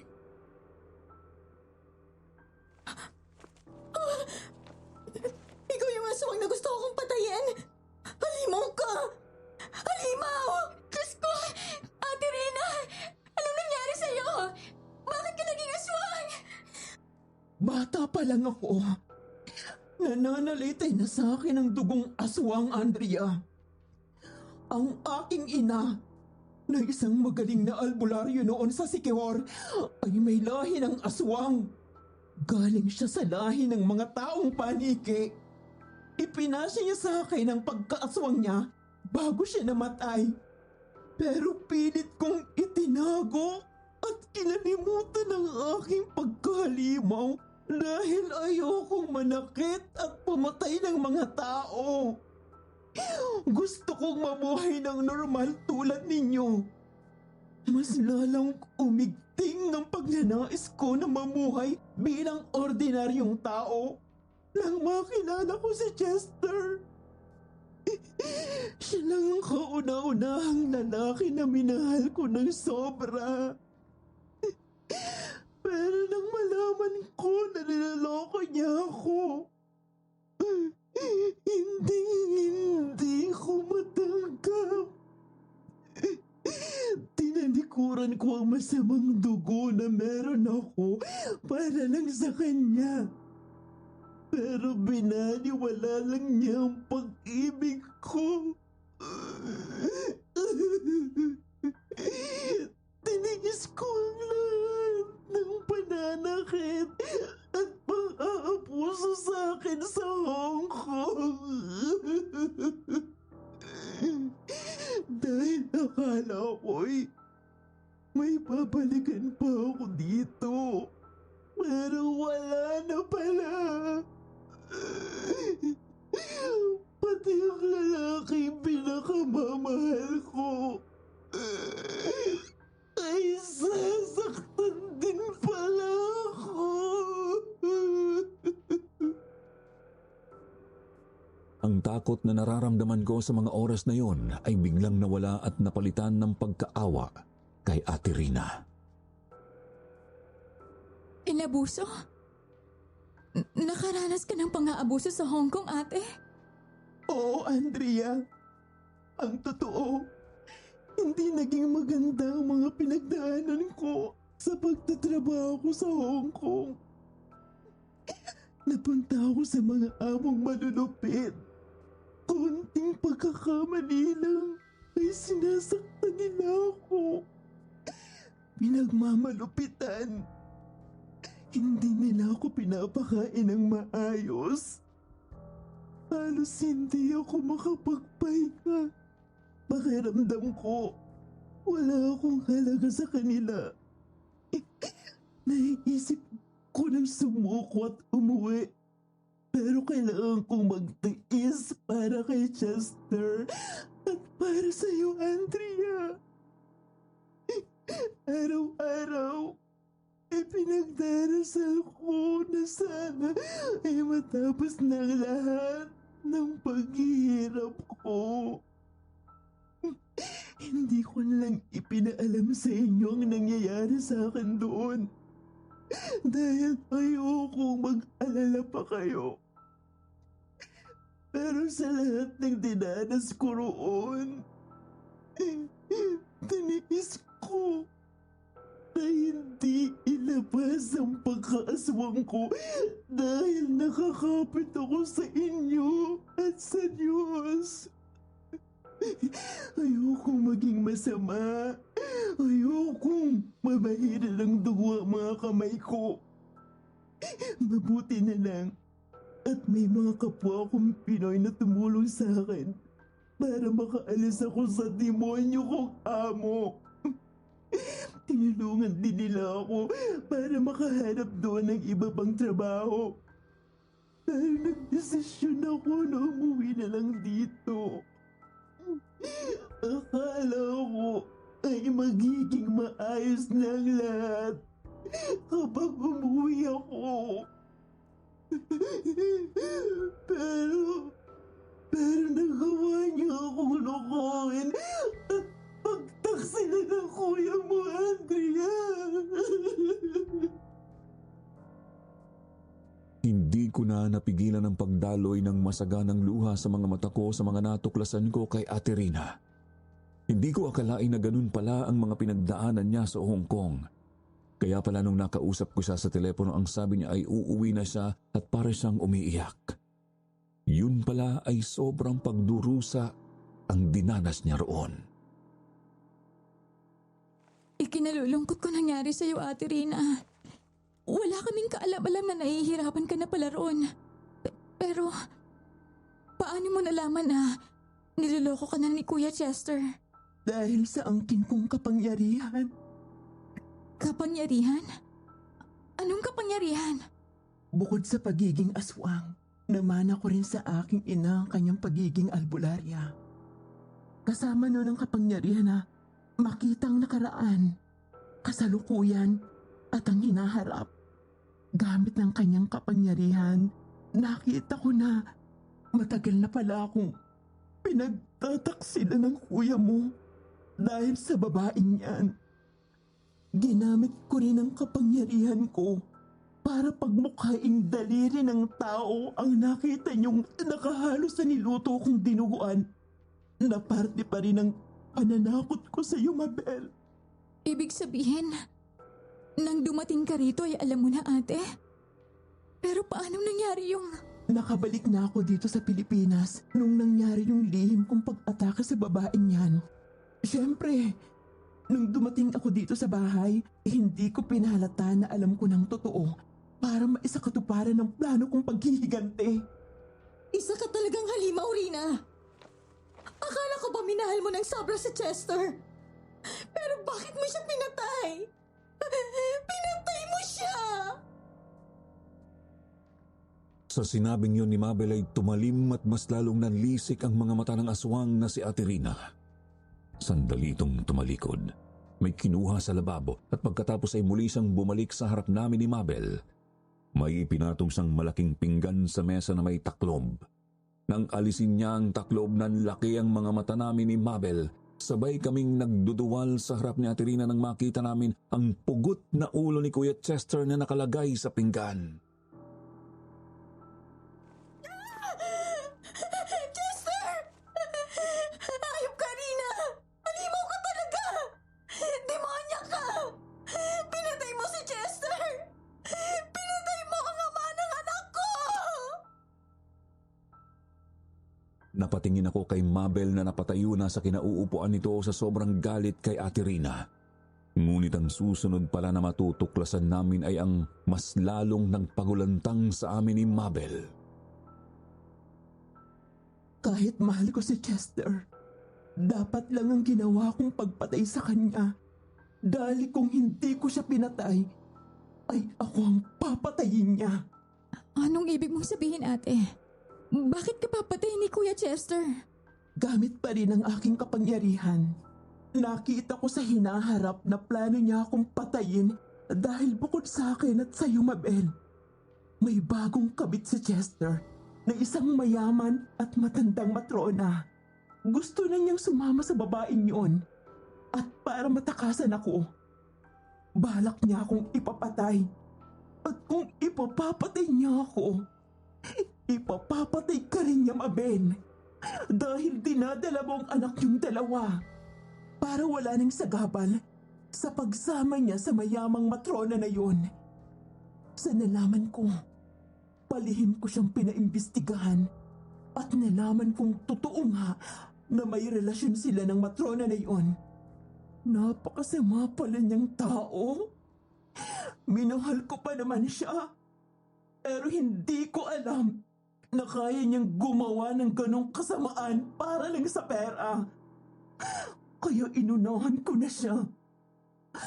Ako na ang pumatay sa kanya.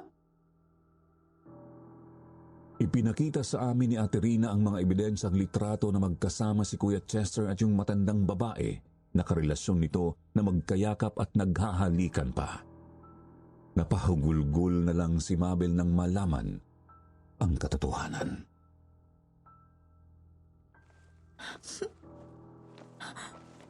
Ang akala ko'y mahal niya ako. Ang sabi niya'y masaya siya na magkaka-baby na kami. Pero niloko niya rin pala ako. At gusto niya kaming mamatay ng anak namin. Nakita kong napasalampak na rin sa sahig si Ate Rina na nasa anyo pa ring aswang. Napahagulgul na rin siya. Hindi ako masamang tao. Hindi ako masamang aswang. Pinilit kong maging mabuti. Pero bakit ganon? Pilit pa rin akong hinihila sa kasamaan. Nilapitan ko si Ate Rina. Wala na akong naramdamang takot sa kanya kaya niyakap ko siya ng mahigpit. Hindi ka masama, ate. Ang totoo, napakabait mo nga sa akin. Itinuring mo akong kapatid at pinagkatiwalaan mo ko. Kahit hindi mo naman ako kaano-ano. Nandito ako, ate. Nandito pa ako. Kung hindi ka minahal ni Kuya Chester, ako mahal kita, ate. Mahal na mahal kita, Ate Rina. Patawarin mo rin ako kung hindi ko agad nasabi sa iyo tungkol kay Kuya Chester. Naiintindihan ko, Andrea. Naiintindihan ko. Alam kong gusto mo nang sabihin sa akin ang nalalaman mo, pero nag-aalangan ka. Natatakot ka na magalit ako at masaktan. Pero nagpapasalamat ako sa iyo, Andrea, na sa kabila ng lahat, minahal mo pa rin ako.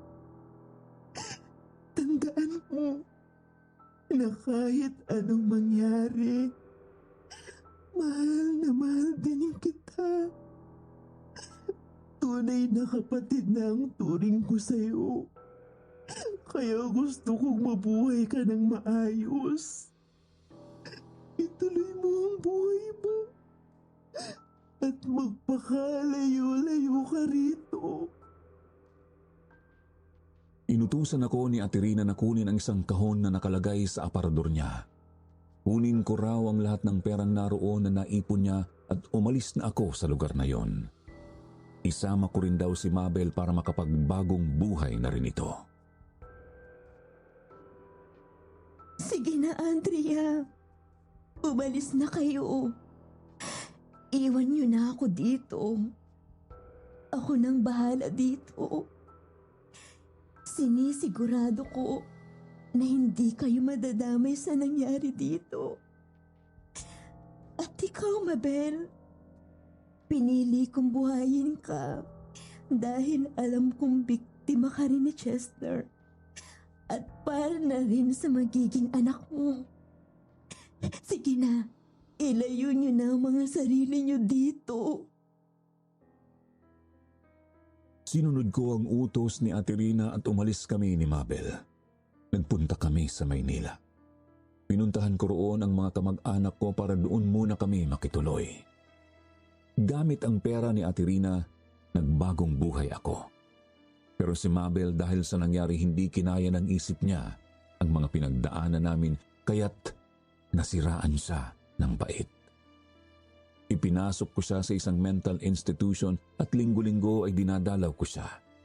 Hanggang sa ipanganak niya ang anak nila ni Kuya Chester na pinangalanan kong Joshua. Dahil hindi niya ito maaalagaan, ako ang nagdesisyong maging tagapangalaga ng bata.